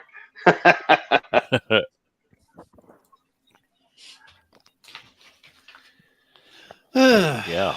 Hey, Bob, I got my tank. You got. Oh, did you get it picked up? Got my tank home. How big was Yeah, it? I went and picked it up today. It's How'd you 300 How'd you gallon. load it? Well, essentially, I just used one of my big 2-inch ratchet traps to winch it onto the trailer. It was in an old broken down trailer, and but that trailer was a little bit lower than mine. But fortunately, mine has a hoist on it, so I just hoisted it up, so the back end of the trailer went down a bit, and then I pulled it on enough to get it started up on my trailer, and then just kept yanking, and eventually it was in there. Because it's kind of heavy. I'll bet you it's 500 pounds. Robin Hood, there are only 2 Apis Biologics products. Control goes in whatever liquid feed you're feeding them. That's what that's for. And Activator, and I almost used the other one, but that wasn't the one that I wanted to do, so I had to flip it up. And Activator is for use in your pollen supplement. So Control is what you're looking for. Here we got live. We got live footage. We got live footage from the farm. Live. Loma Vista Bee Company. Look at that. That's a Hive tool. It's a Hive tool. So, Yeah, but is it made in Well, that's America? a Hive, and you're a tool. Is that Is what? that yeah. That's one of them Canaanite tools, isn't it? yeah, it is. Yep. Todd didn't get it. I've got Caymanite. Yeah, no, I heard that. Canaanite tools. I heard that. I could smell thymol. That's all I know right now. Oh, did you get your package? No. This from Apigard. Oh, So I just want to see what's what on some of these. Ooh, There's a bee. you don't like me. I See what's went what. Anyway. to the desert on a bee with no name. Yeah, it's starting to get dark here. Watch. Hopefully All right, this. We got our 12. veils on. We're in good shape. Yeah, I got mine on too, just in case. See, there's a little bit left on that card. And this is the third box too, so Watch I don't out, you're know. going to squish one. I already did. Death before dishonor. Bruce. Yeah. So it's about done. It's done. It'll be done by next weekend for sure. Probably this week. But I have a lot of holes. This yard's a mess. Here's the new farm dog. Oreo. Oh well. This is as good as my dogs do. Yeah. But you know, all of these they're doing good. They're doing really good. These right here, these triples, these are Mark's queens, and they had to go in triples. Take your camera and show us the landscape. It looks like it's all brown looking. It is. I thought it was snow. No, it's Weeping willow. Or what's off to the right? Looks like a big ditch. that was the river this year. Ow! That's a big ditch. Hive. Right in the butt. What happened? Got stung in the butt. Stung in the butt. All right, what's that over there? You got a row of trees and like a field or something. Those are all plums. They're different. There's I think 4 varieties of plums. This right here is a little herb garden, and there's It's like grape fence. well, the grapes got torn out. Yeah. But the bare land across the ditch there, it usually is a vegetable garden, but they didn't do anything with it this year. These are just ornamental trees that are around it. Up there where you see the sunset, that's where the oranges and peaches and nectarines are at. That's the house with the green roof is the office. And a house. There's someone living in it right Is now. that grass or what is that? It's just like it's just weeds. It's just dead weeds. Yeah. So that's originally why I put this on, because I'm carrying a can of fire. If I dropped it on this, Yeah, it won't catch everything else on fire. there's other homes out here. There's horses over there. So yeah, I have to be careful. So that's why I did that. Now, I don't know if you could see this, but Thorn bush. this used to be thistle. It was yellow thistle, and That's some badass missiles. they're still very sharp. They're all over the place. So I just kind of knock them down. But That's Maybe I'll one you burn stick it the off. smoker on. I was going to open this box, but I don't know if I will. What the hell? I will. Why not? Let's get stoned. I've got ants in it. I have oil traps, but they seem to not be working today. Okay. Let's see what we got. So they're kind of angry because of the ants. Because the ants are on them. I don't know if you could see that. But this is the third box that these bees have gone into, and all of these hives are just like that. And they're kind of stirred up now. But anyway, so I just have to count. I'm surprised I got a signal, so I decided to pop in real quick. That's about it. That's all I know. That's all I got to say about that. Except it's a mess. See, I have four yard. I have don't four feel frame so bad boxes. now. What's that? I don't feel so bad about my apiary now after seeing yours. Yeah, this is a joke. It No, really is Bob, a joke. you still should. I still should. I'm really surprised that the farm manager hasn't commented on it yet, but he likes the product, so there you go. But yeah, all of these are good. I've been battling black widows for the last couple of 3 weeks. Well, I guess I didn't get that box on straight enough, so that'll stay. What's that, Brad? The spiders. Oh yeah, I'm not good with black widows. I don't like them. This hive right here, this one right here, this was a swarm last year, and this was the colony that made me tons of frames. Oh, look at that! Made me tons of frames in August on that thin syrup. I'm not even gonna open them. I could tell they don't want to get messed with, and I don't have a smoker, which is funny. I usually do, but yeah, these are the ones that really made a lot of whack. So anyway, I'm gonna count them real quick, and then I'll run back home. Oh, here's what Apicard usually does. Beards them out. Yeah, they'll come out. They're slowly going back in. I'm sure the whole front of the box was like this all day. This is the worst one I've seen too. So I don't know why. This one's calmed down. This pallet right here, for some reason, these are the ones that are going to get the cleansing treatment from the Appy tablets because they're kind of spicy. So this one right here is not looking too hot. I'll open this real quick. Hang with it. Ants.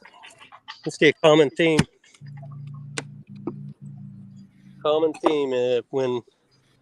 When I see lower traffic, it almost always seems like it's because there's ants. Well, that's not too bad. And all of the Apicard is gone. So that's not bad. And no black widows. So that's pretty good. So maybe they're just in for the night. I don't know. Am I boring you guys yet? You got about $1,000 worth of tent plugs laying around. Yes, I do. Get in there. Get in there, or I'll squish you. All right. And the one that's going to fly out and sting him on his fingers. Probably. For shaking the brick over him. Yeah. But anyway, this is my Sanford arms, which I really need to clean. I don't know what I'm going to do about this carpet, this weed barrier. I really don't know. I'm hoping that if I do get in on some contracts, that some of these can leave and I can redo it. So. Now they take 8 frames. I thought they had to be 10 frames deep. No, they'll take gates. They'll take, they'll take single 10s. Brian wants to know how many colonies you're running. What is it? 60 of them? You get a lower price. Finally, how many colonies you running, Todd? I'm at 70. 70 at least last count. I had 70. Yeah. So they're all over there, and then this is the end of it. But these are the strips that I was using. I just took them out. I just haven't thrown them away. Suspended release Those OA. are the yeah. So I got that going too. I got stung on the hand and I'm itchy. Oh well. All right. Well, I'm gonna. The sun has gone down. Actually, I don't know if you could see the clouds, but today was clear as a bell, and all of a sudden these clouds showed up. So I guess maybe it will rain tomorrow, which is nice. Anywho, all right. I'll catch up with you guys in a little bit. All right. Bye. Later, Todd. You guys hear me? Oh. Yep. Hey. Big There he Bob. is. Big Bob. Hey, Big Bob. Hey, Sorry. Big Bob. I already had good luck with OAE sponges this year. trying to read the chat here while Charlie's checking his phone. Honey on biscuits and creamed honey is on toast. Okay.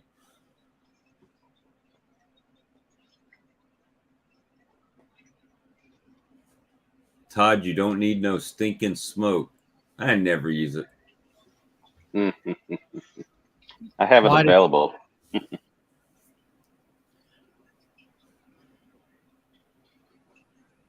Guard Star on GrubX. Hey, there's Michael Buck. I haven't seen you in a minute, Michael. Oh, where'd he go? He disappeared on us. What you know good, Charlie? Not much. You're the pilot of this ship. Yeah, I know. Brian wants to know why Todd did 8 frames. Well, I don't know. You have to wait until he gets back online. So, Old man syndrome, I think. Oh, I know 2 things are cheaper and they don't take as many frames. yeah, oh, here he comes. There he is. I don't know, the young guy that I'm mentoring now has got 8 frames, but he happened to buy a guy out. That's why they're 8 frames. He was going to switch over to 10, but then he had another one of our members in the Baltimore Bee Club was selling out, and she was 8 frames. So he bought all that stuff.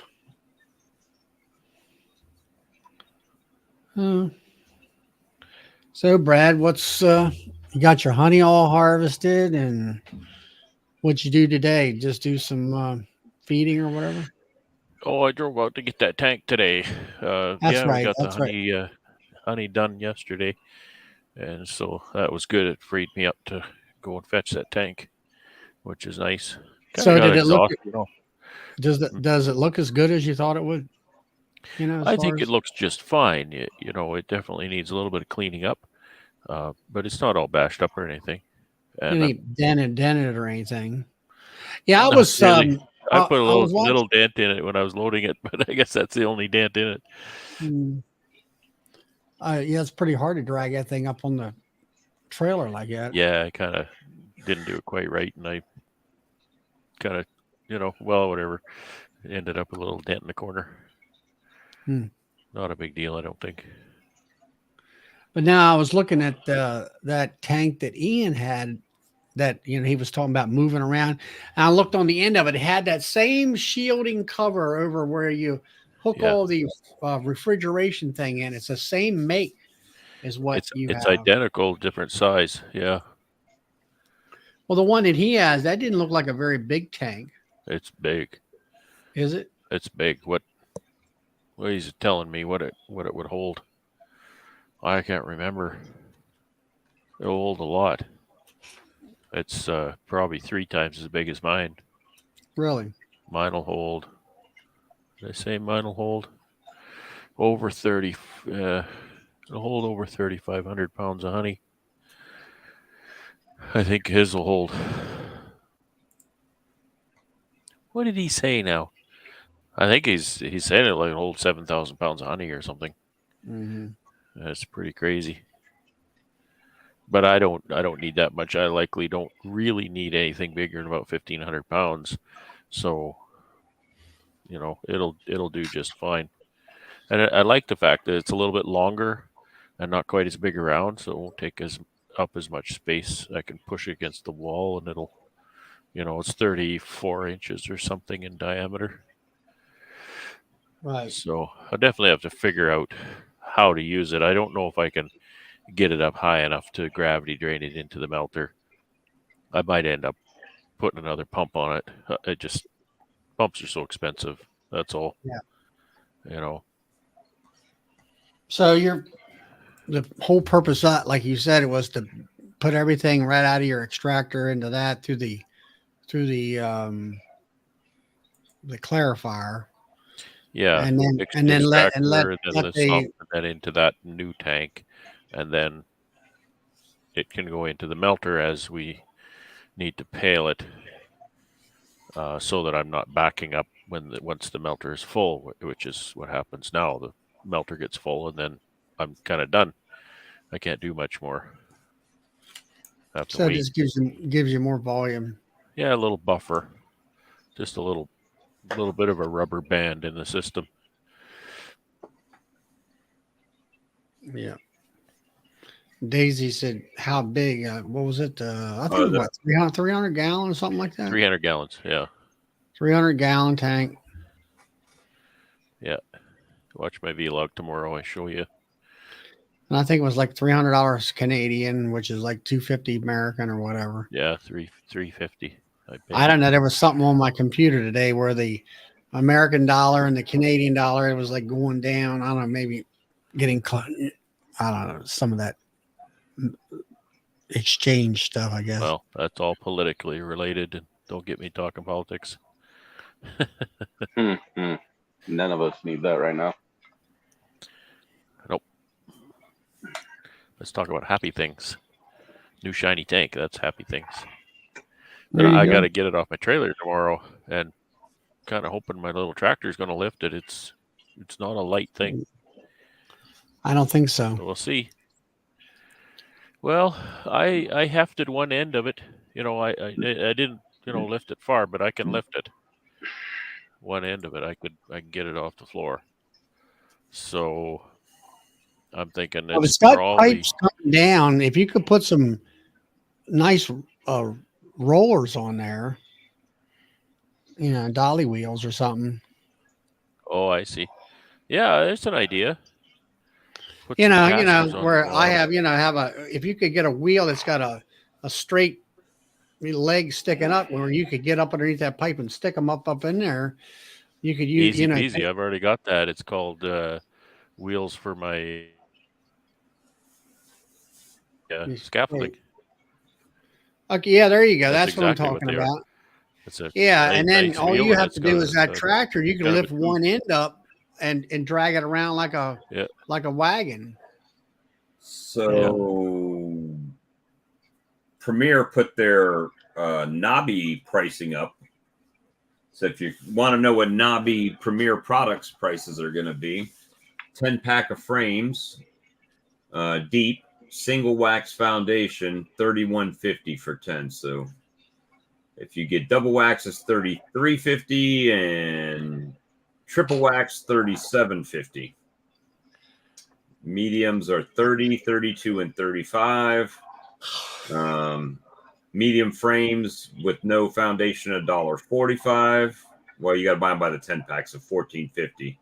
And it does, and deeps are the same thing, unassembled.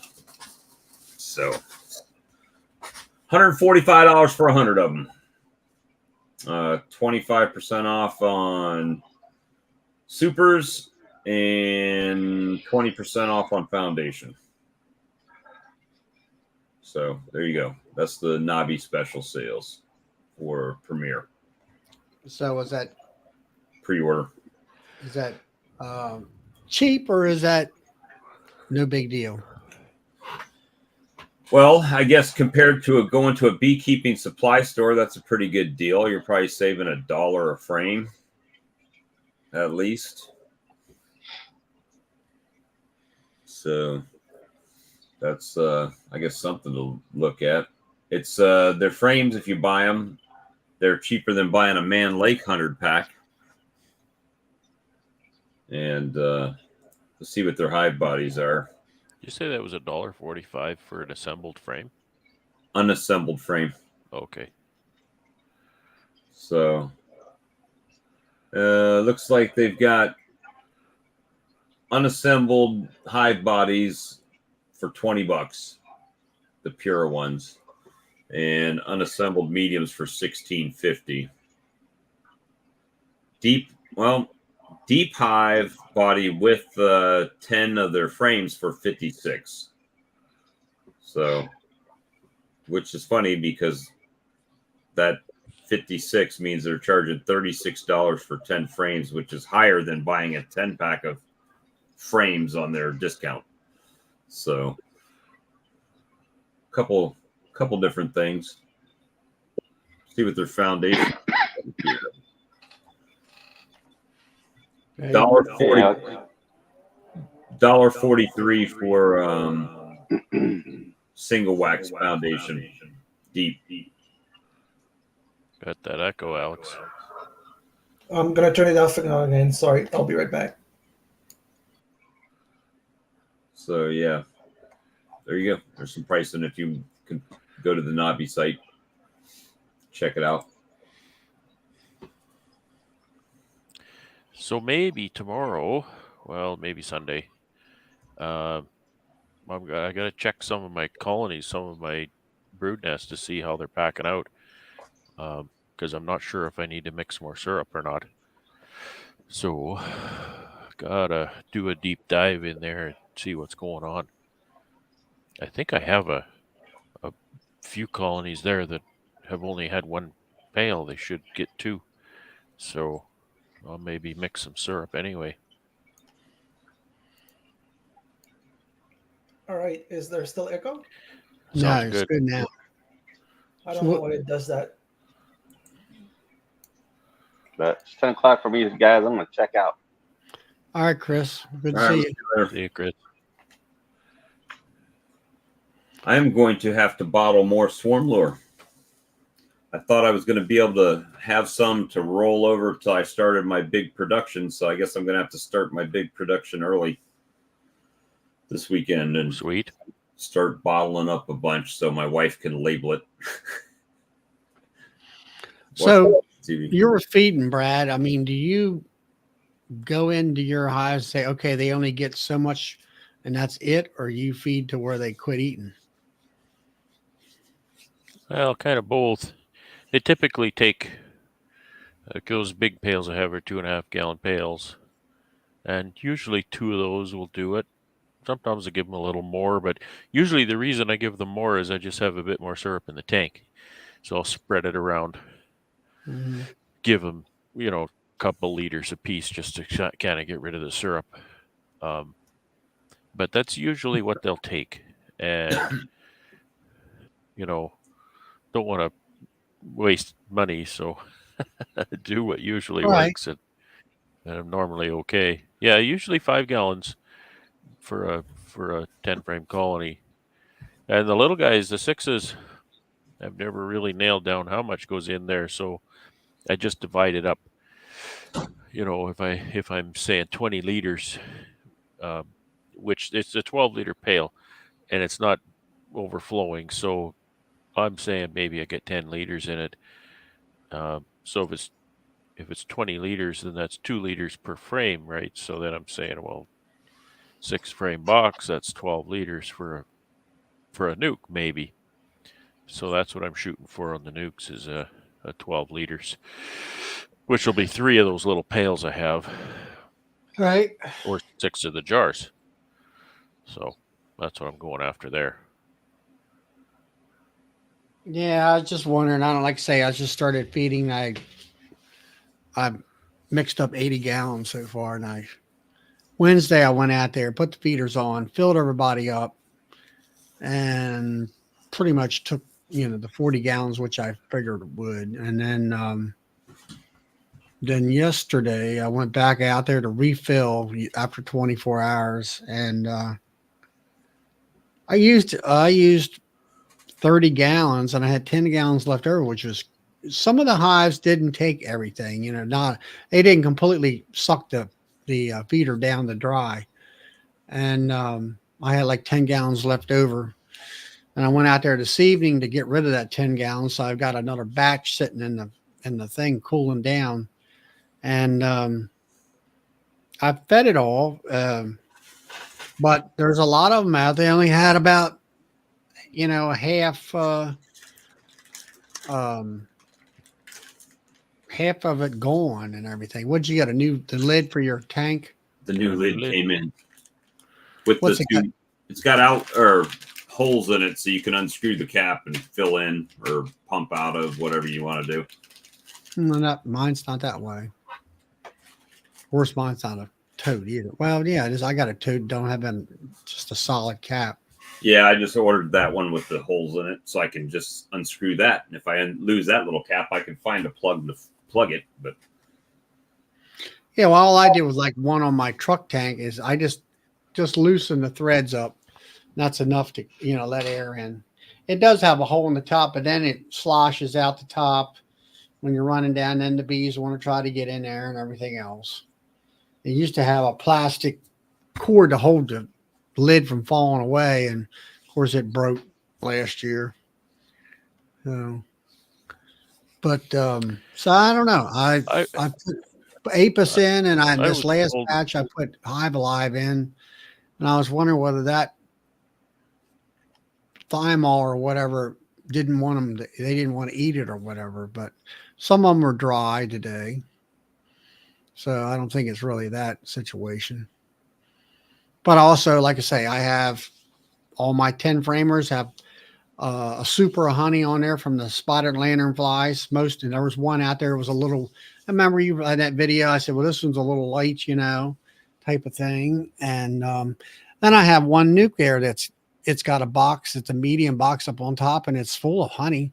And they're still they sucked their 3 quarts down dry, And here they got honey in the top, So it isn't really, I presume they're taking it down and feeding it to the brood and having liquid ready for, use right away and stuff. So, yeah, I used to fret about finishing my feeding early and thinking, oh no, finish my feeding early. They're going to eat all the feed before winter and then they're not going to have enough.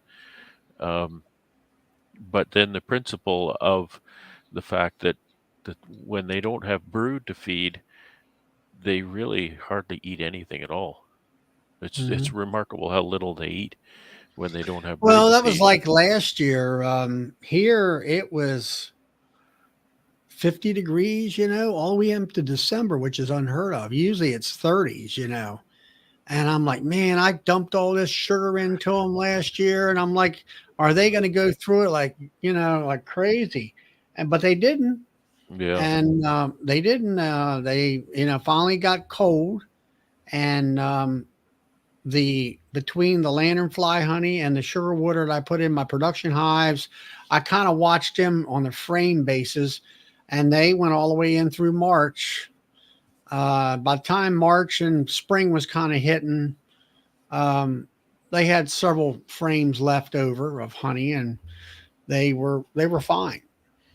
Now the nukes, on the other hand, I got to looking at them, and they were getting a little bit lack on. They had food, but they didn't have a lot of it, so that's when I started putting some sugar bricks on. Fed them for a month or two with some bricks, just to make sure they didn't run out completely. So tomorrow, I don't know, it might be sunny tomorrow after lunch or something like that. There's a couple hives I need to get into, nukes, more so than nukes than anything else, and see whether they're either queenless. Sunday's supposed to be decent, real sunny day. And I'm thinking, okay, I'll find, I have a couple hives that are lacking in bees. So I'll shake some bees off and let them walk in and that kind of stuff. And put a reducer in so they can let them in easy and all. So, Alex, have you been doing any? Yeah, that's you. Yeah, Alex. Been doing any creamed honey or anything? Sorry, what? Making what? Have you been doing any? You're not on a show or anything. There's no need. No, I was answering Russell Koopman's question. Sorry. You doing any creaming? Well, I made, like I told Russell, I made a small base batch, but I am neck deep in making winter preps, like building the installations. They're kind of a pain to make. Once they're done, though, they're very effective. So that's why. And how much does each one of those cost you to make? Not that much. It takes to make 15 of those. It took me 9 panels of 2 feet by 8 feet, and they're $35 each. $300 roughly. And That makes me 15 or 16 by 16 installation for And how much time does it take you to make each one? not that long. It's just I can't actually see because I've been doing like all the same step at once, like all the sides, then all the fronts, then Oh, but glue then you it gotta all have the together, tape, right? You gotta have the tape to put them together, right? and hot glue. And hot glue. Tape, hot glue, corrugated plastic to support the bottom, and a half-inch hard, half-inch hardware cloth to support any food I want to add. Does that hot glue hold them together quite Oh nicely? yes, pretty well. Because you know what else glues that stuff together like crazy? Like almost nothing will glue polystyrene. But you know what really does? Spray foam. You get a little bit of spray foam and spray it on the surfaces and stick it together. Boy, it's stuck forever. Hot glue works wonders because it partially melts the surface. Yeah, I It- wouldn't have it- guessed that. It does a really good job. So the Now, most is this stuff like able to fold it or something, or is it just you stuck there and you're done? you want me to get one so I can show you? Is I it the have- lid or what? It's basically it's the size of a super. It's a hat. I'll go get one. It's much easier. Give It's me a a second. polystyrene hat. It's a toque. A tube. It's a polystyrene toque. No, I was seeing the Or as the in- guy. in What's the guy Quebec, up it's in la New toque. Hampshire? New Hampshire's got the Randy Oliver. no, the guy that's got those wooden hives that hey, go out and buy a darn license and you get the same thing. That guy. Oh, he's in Massachusetts, right? Yeah. Well, what anyway, he at first came out where he had 2-inch styrofoam and he 45'd them and then he put that there tape on there, which you could fold them out flat and stuff. That's what I thought maybe Alex had. It's pretty simple. Like it's All right. basically a box. Yeah. Then there's corrugated plastic to support. What's With that there the- tape stuff he got there? Uh, The that's, red. That's called tuck That's tape. magic It's tape. it's facing tape. It's super sticky. I use it to cut drafts in the joints. It sticks in the there's cold. space all around the perimeter. 2 plates of corrugated plastic to support the mesh, half-inch mesh Mhm. that holds the food. Say I want to put some fondant. So I put the fondant on there. Then I simply make 2 removable plastic foam plates. There we go. And the third one is fixed in there except for this insert. It's Dang. pretty tight. That's air. And this allows me to place the fondant and I can just leave the plug out. So since it's 3 layers thick, it's about R30 insulation value. And it's really effective at keeping the bees warm. Since I also use this tape, when I put it on top of the hive, I tape all around to cut the drafts. What's on the side of the hive then, Alex? A bee cozy. I put the Right. bee All right, cozy. so on top. you're putting that over top of. You don't have an inner cover, so you put that right on top of the hive. Yes, right on top. I do put the inner cover, and the hole matches with this one, so the bees can just go through the hole in the inner cover. It's a foamy inner cover, like Ian uses, Mm-hmm. and they can access the feeding hole if I ever need to put fondant in. So that just sits on top of you. How do you keep it from blowing off, or does it fit I over? tape it. I the just side? like I said, I tape all around. Like I place it on top of the hive, tape all around with You'll the tape it to same the bee tape. cozy. And then the bee cozy goes around. Yes, exactly. The bee cozy goes above. I fold it above the whole thing. So Oh, if I okay. remove, I just unfold the bee cozy, remove the 2 plates, remove the insert, put fondant, keep the insert out, put back the 2 plates. Whoa. Sorry about that. Wasn't my Refold fault the this bee time. cozy, and we're done. with feeding the bees. It's been extremely effective. Okay, so let me just bounce something off of you real quick. Okay. So what's the added benefit of doing that, all that work, as compared to spending almost the same amount in buying a 2-inch polystyrene lid by Lyson with the latch or whatever? It doesn't have R30 value. This is much higher insulation value, and it's not that hard to make. It's just the quantity I have to make. Sorry. So how are you cutting that? Because it looks, I mean, all your Just a box knife. really. I use a T, like those square rulers, like a really long one. T-squares. That's Chevy tape, Brian says. And Must be a Chevy good tape. thing. yeah, just measure. Yeah, I see that on trace Chevy all taillights around. all the time. Sorry, what? Now we're Brian making says a it's, joke out. It's that red it's tape. Chevy tape. I see it Yeah. on And I see people it know I on like Chevy taillights all the time. Yeah. So you just take a T-square and a razor blade. Yeah. I mean, I mean, your fit is like really tight. I mean, it's tight. You know, it's good. Yeah, that's the point. I don't want any Yeah, draft. it's nicely done. Like I've made that kind of stuff out of polystyrene, but I use my table saw and I can get it real accurate. But with a box cutter, that's pretty amazing. That's yeah. Well, the thing is, That's what I figured he was doing, is using a chop saw or a. Yeah, or using something a like table that. saw makes. I tried that the first year when I copied those shell Vinyl Farm used to use, like Yeah. the exterior shell. That's what I'm talking about. That's what I was talking about. I thought that's what you were making. I tried that on my first winter. Yeah, my first winter was my second year of beekeeping. Those take so much room, and when you cut them, I have to go outside. I don't have a workshop, and it made a huge pink mess in the grass and driveway. So now I just use a box cutter.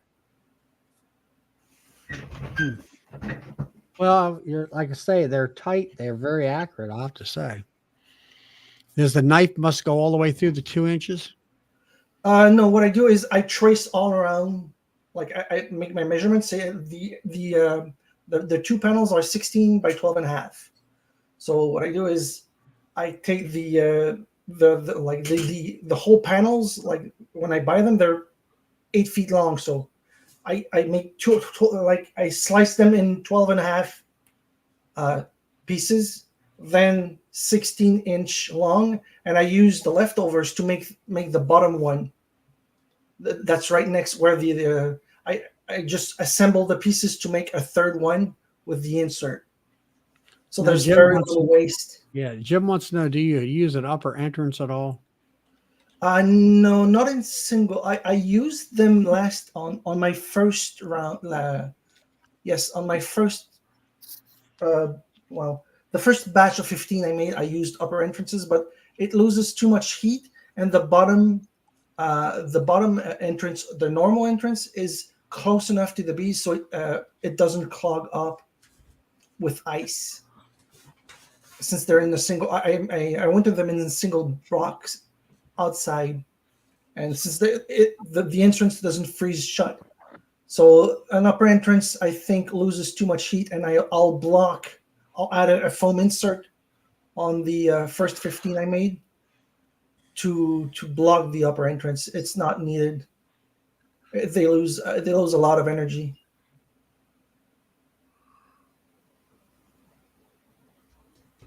Like if Well, you do what works. That's one thing I've learned is there's no one recipe for winter, and even if there is one recipe in one location, a different location has a different challenge.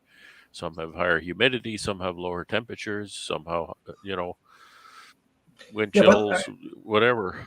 I figured sorry. The design is inspired by its entire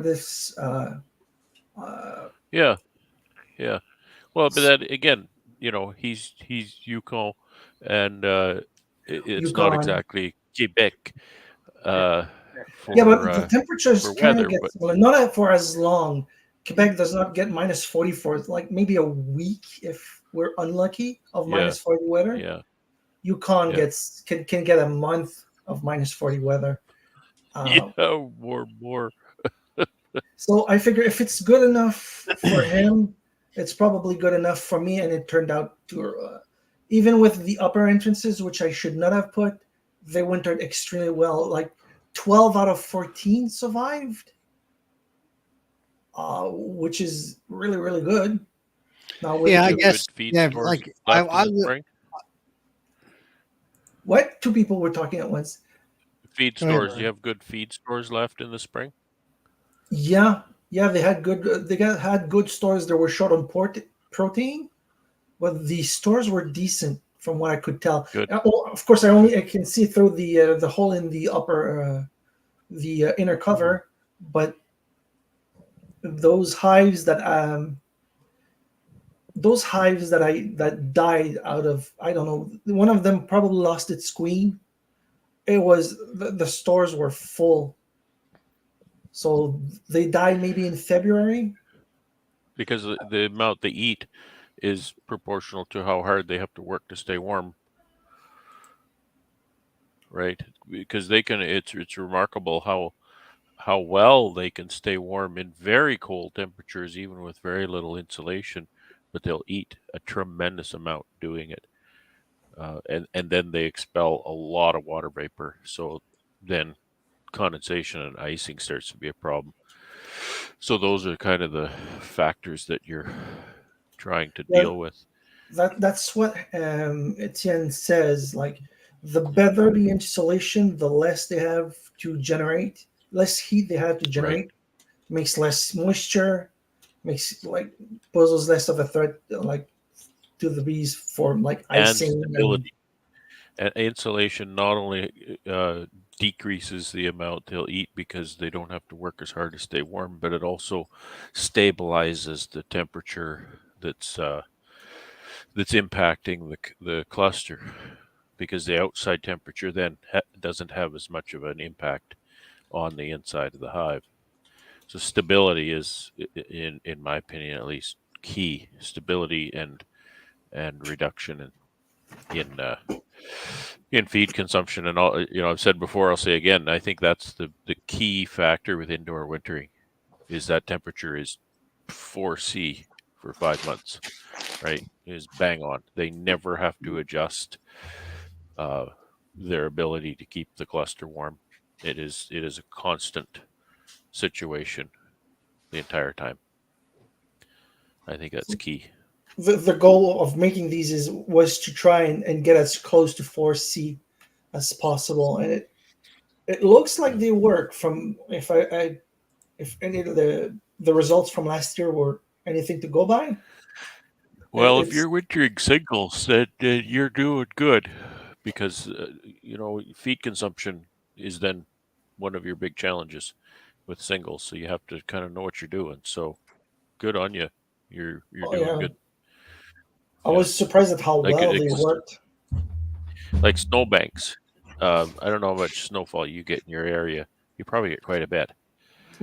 Last year, But here, the fields were covered in about 4 to 5 feet of snow. The fields where the bees were. yeah, yeah. So if they get covered up, like the sooner they get covered up, the better, and the more thoroughly they're covered, the better, because that creates an igloo for them, and And then they the also like temperature's very stable after that.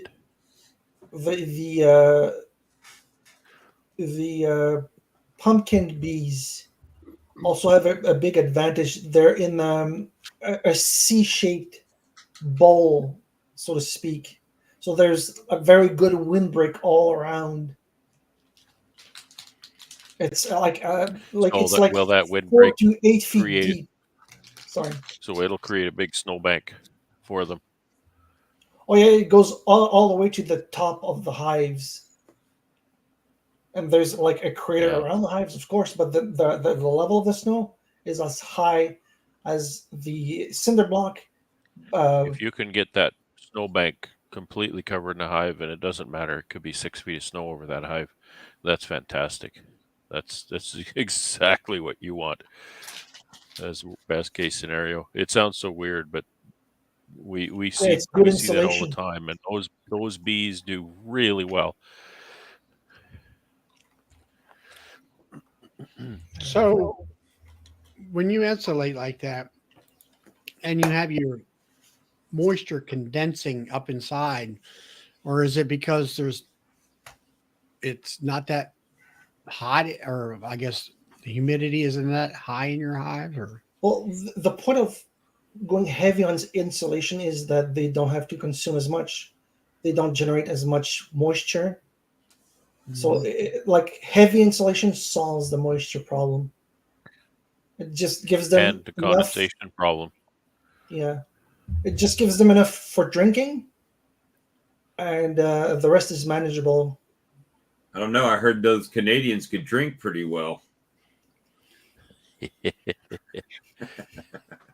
Well, that's no, true. no, That's true. That's like that license, that purple hive, which is a license hive right there, and it's got that thick roof to it and all, and I only have like one of the round circles open for venting in the bottom end of it, and like you say, there isn't really any. You don't have any condensation problems, like the wooden hives do. Doug's right. The windbreak, the insulation acting as a windbreak is one of the key factors. And again, I believe it's not only just simply temperature; it's that wind is not consistent, so it'll act on the hive and then it'll subside, and so that's a changing condition. And I strongly believe that the consistent condition for that hive is the best that you could do, and so creating that windbreak, whether it's a tree row or getting buried in snow or insulation or all of the above, just helps stabilize that temperature, and that's very, very good for the bees to be able to survive inside that. and I just did some quick math. Each of those costs me about $18 or $19 if I count for the glue and tape. R30 And that's value. capital cost because you use those every year, Yeah, right? That's not an input. Yeah. yeah. Yep. Once it's built, it'll last for a year because it's not exposed So, to the sun. Because I use on top of that, I use a beanie made out of Reflectix. oh, okay. Yeah. So what I do is Yeah. I put this Good. thing. They always The make bee wraps out of black, and I don't believe that's the best thing. I think they should be made out of either white or silver. the way it ends up looking like you have the bird box, the top insulation, the bee cozy. It folds over, and then over this I put the Reflectix beanie, and Oh, that's I my see. final winter preparation. How do you stitch that beanie together? That what together? Oh, The tape. beanie, The how do you? same tape. I- I just So fold tuck it tape? over Yeah. and use the tuck tape. If you can, It's Alex, if goose. you're ever less than thrilled with the performance of that red tuck tape, try the blue stuff. It's even better. Well, the red one is incredibly sticky. Oh, I'm very familiar with the red. I'm just saying that if there's ever any situation where you think, gee, this stuff could stick a little better, try the blue stuff. It's even better. Is it by the same company? The tuck tape? Yeah. Yeah. But blue. Yeah. I didn't see it Yeah. at Home Depot. I only saw the red stuff. Yeah, I don't know how common it is. I have it at my hardware store here. They found that sometimes the vapor barriers were coming unglued with tuck tape, and they made the blue stuff to attach vapor barrier Tuck better. tape. Is the blue tape Ford tape? Because I've seen Ford blue tape. Ford taillights. Yeah, blue taillights are never blue, Todd. It's these Chevy guys. You gotta. Got to cut through their bullshit early. It's like Oh, geez. Yeah, I see it on Amazon, but it's Dodge, pricey. hey, Dodge tape is pink. That's all I. Pink. Oh, there's nothing what wrong can with you pink. do? Oh, geez. Yeah, it's sheathing tape, blue. My mentor's hive tool is pink, so just lay off. But you know what? Nobody ever grabs that one. Yeah. No, and he thinks it's brown, so it's okay. We're talking about Ian Yeah, Yeah, he's colorblind. because I know he's colorblind. Ian's colorblind? I didn't know.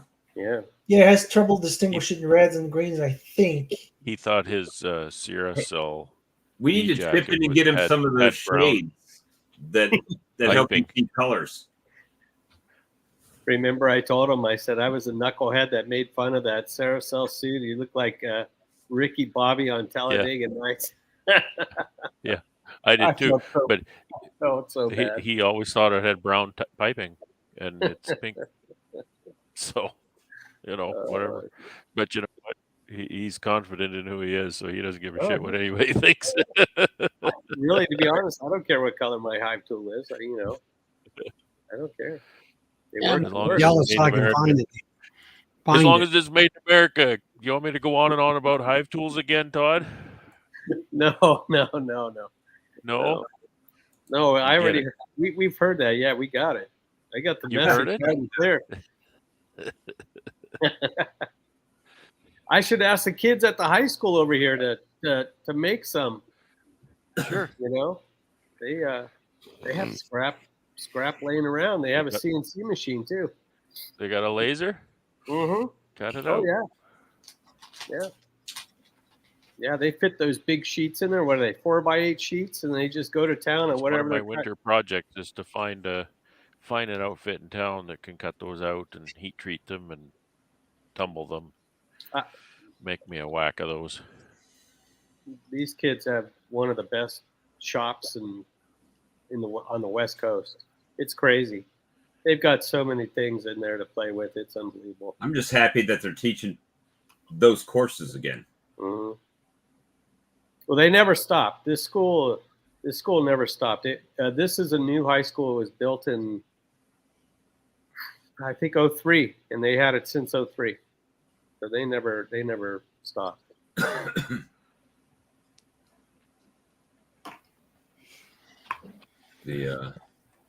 I tried the magnets for them. Like Carrie, didn't she have a magnet in her pocket where he puts her hive tool on it? Brad? Yep. I never could find the right strength. Either the magnet's too strong or it's too weak.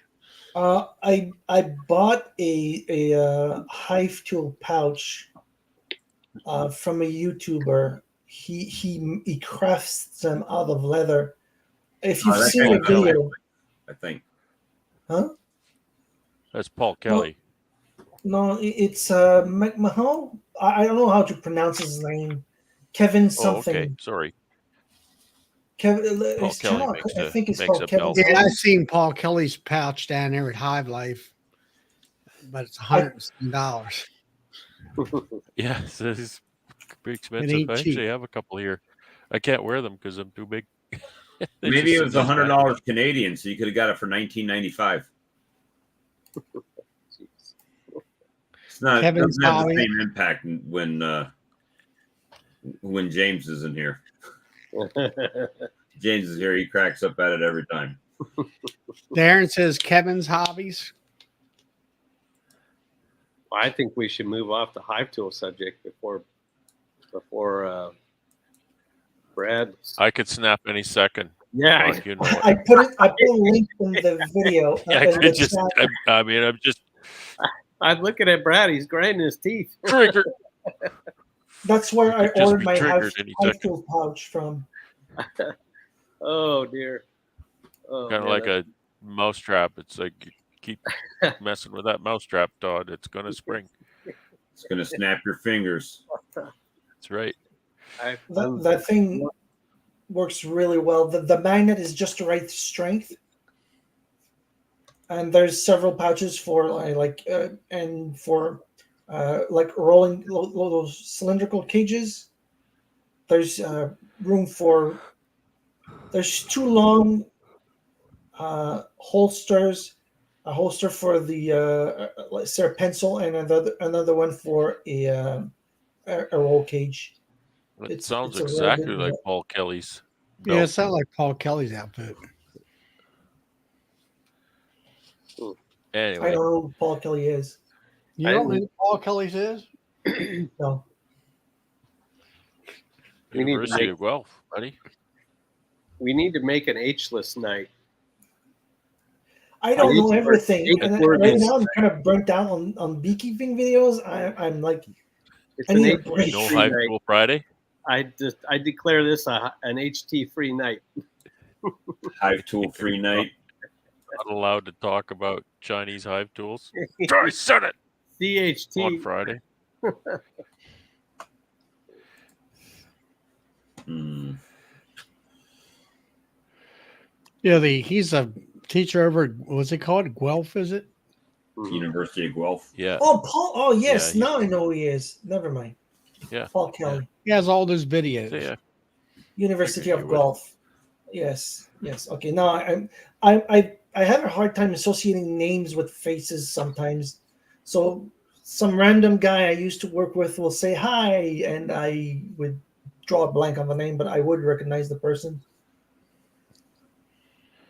Well, the Guelph, I is that do too, but if I can hear the voice, I got it. Guelph is in Ontario. It's kind of near Toronto, I think. Yeah, it's west of Toronto. You always navigate from Toronto because it's the center of everything.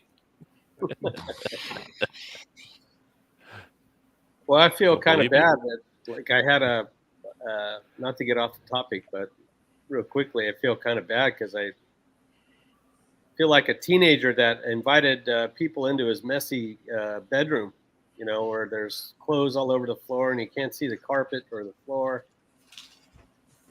But I just don't, you know what, when it's 90, 95, 100 degrees, I don't feel like picking up after myself out there. The only thing I'm thinking about is get in the truck, turn the AC on, and then go up to the shop and jump in the walk-in cooler for 5 minutes. Todd, I had a tip for you on your ground cover. What's that? Your ground cover is getting a bit ratty, as you Oh, yeah. mentioned, started to tear a bit and whatnot. Okay, go see if you can find like investigate the civil construction industry, the people that make roads. Buy a product called a woven geotextile. People think it's a weed barrier, it's a whatever, blah blah blah. It ain't, man. It's what they put under highways, and you will never tear that stuff. It's not hugely expensive either. Okay. I mean, it might cost you a couple $100 to do your apiary. Well, there you go. There you go, Todd. Yeah. Yeah. Don't sweat the small stuff. Don't hate the haters. Bob sets the bar for when it's time to clean up the apiary. That's it. Hey, You may That's see it. some None of us have to feel bad. dramatic changes after this weekend, maybe. You know, I'm not going to be out there the next 2 weekends. I'm going to see my mom this weekend, and then next weekend I'm going to turn around and go right back on Friday night because I have a high school reunion on Saturday. So I'll stay at my mom's house on Friday and then stay at the hotel on Saturday. So I'm going to be jonesing for bee work after that. Well, I'm up against it too. My apiary is a disaster. Really need to get some stuff done there. But now that extracting is done, I can start chipping away at other stuff. There's still lots to do in the honey house. Lots to do in the honey house. You still have I got 30 cut comb. days.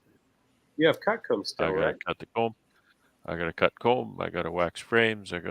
My wife is gonna wash all the feed pails when I'm done with them. I've got to organize everything. I have to get all my pails organized. It's I got 30 days because that place is out of commission in 30 days. And one of the problems is anything I do that needs water, my water service over there is surface. So starts to get cold and my water line freezes up.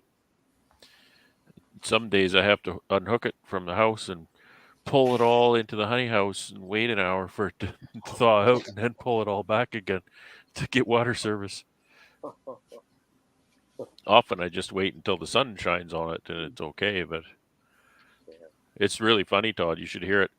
Turn the water on and you turn the hot water tank on and you can hear ice plummeting into the water heater. It's hilarious. Oh, jeez. Well, I was saying earlier, Mike in Minnesota was asking me about, cold temps. And I said, well, it gets, between Christmas and New Year's, it gets around 25F, which is minus 4C. So, it doesn't get that cold here.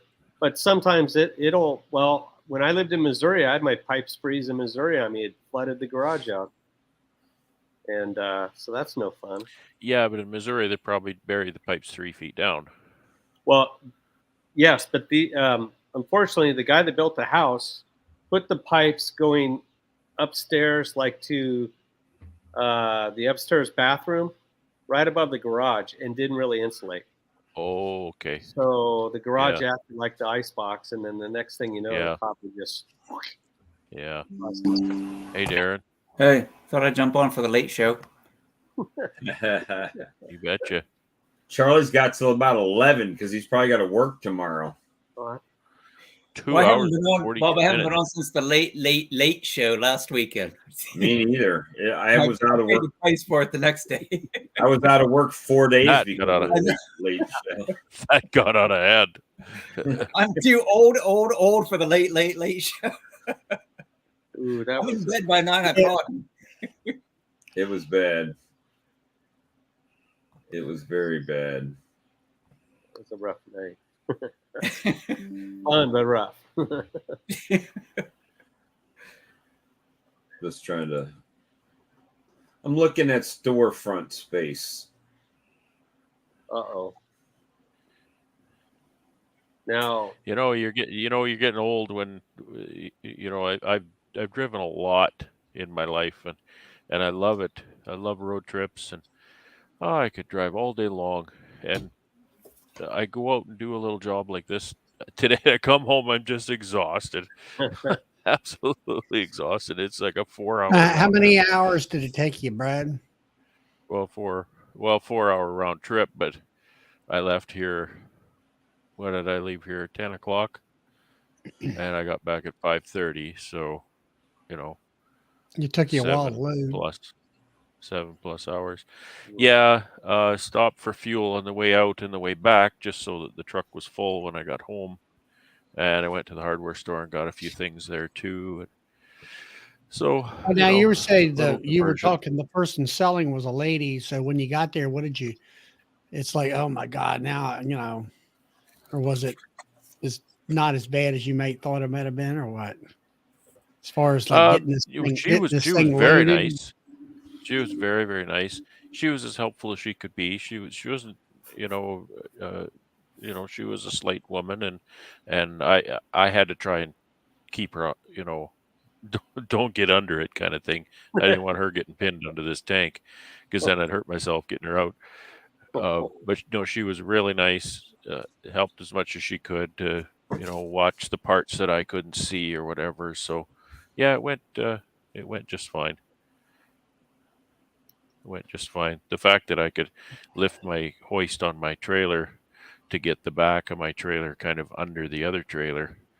It was kind of in an old trailer. It wasn't in very good condition. It was one tire was flat, so it was crooked, and so I was able to just kind of winch the tank up into mine. Yeah. So yeah, it worked okay, but it took a while. A couple guys showed up just as I got it on the trailer. A couple of other guys showed up. So I said, "Boy, you got good timing." But they were really helpful in, getting it shoved to the front and helping to strap it down. And So everybody got a jar of honey Yeah. each. Well, it's 11:15. I think I'm going to go ahead and shut the thing down. Like everybody says, I got to get up and go to work tomorrow too. So Yeah. I'm going to go ahead and end the thing for tonight. We'll see y'all next Saturday See you, or everybody. Friday.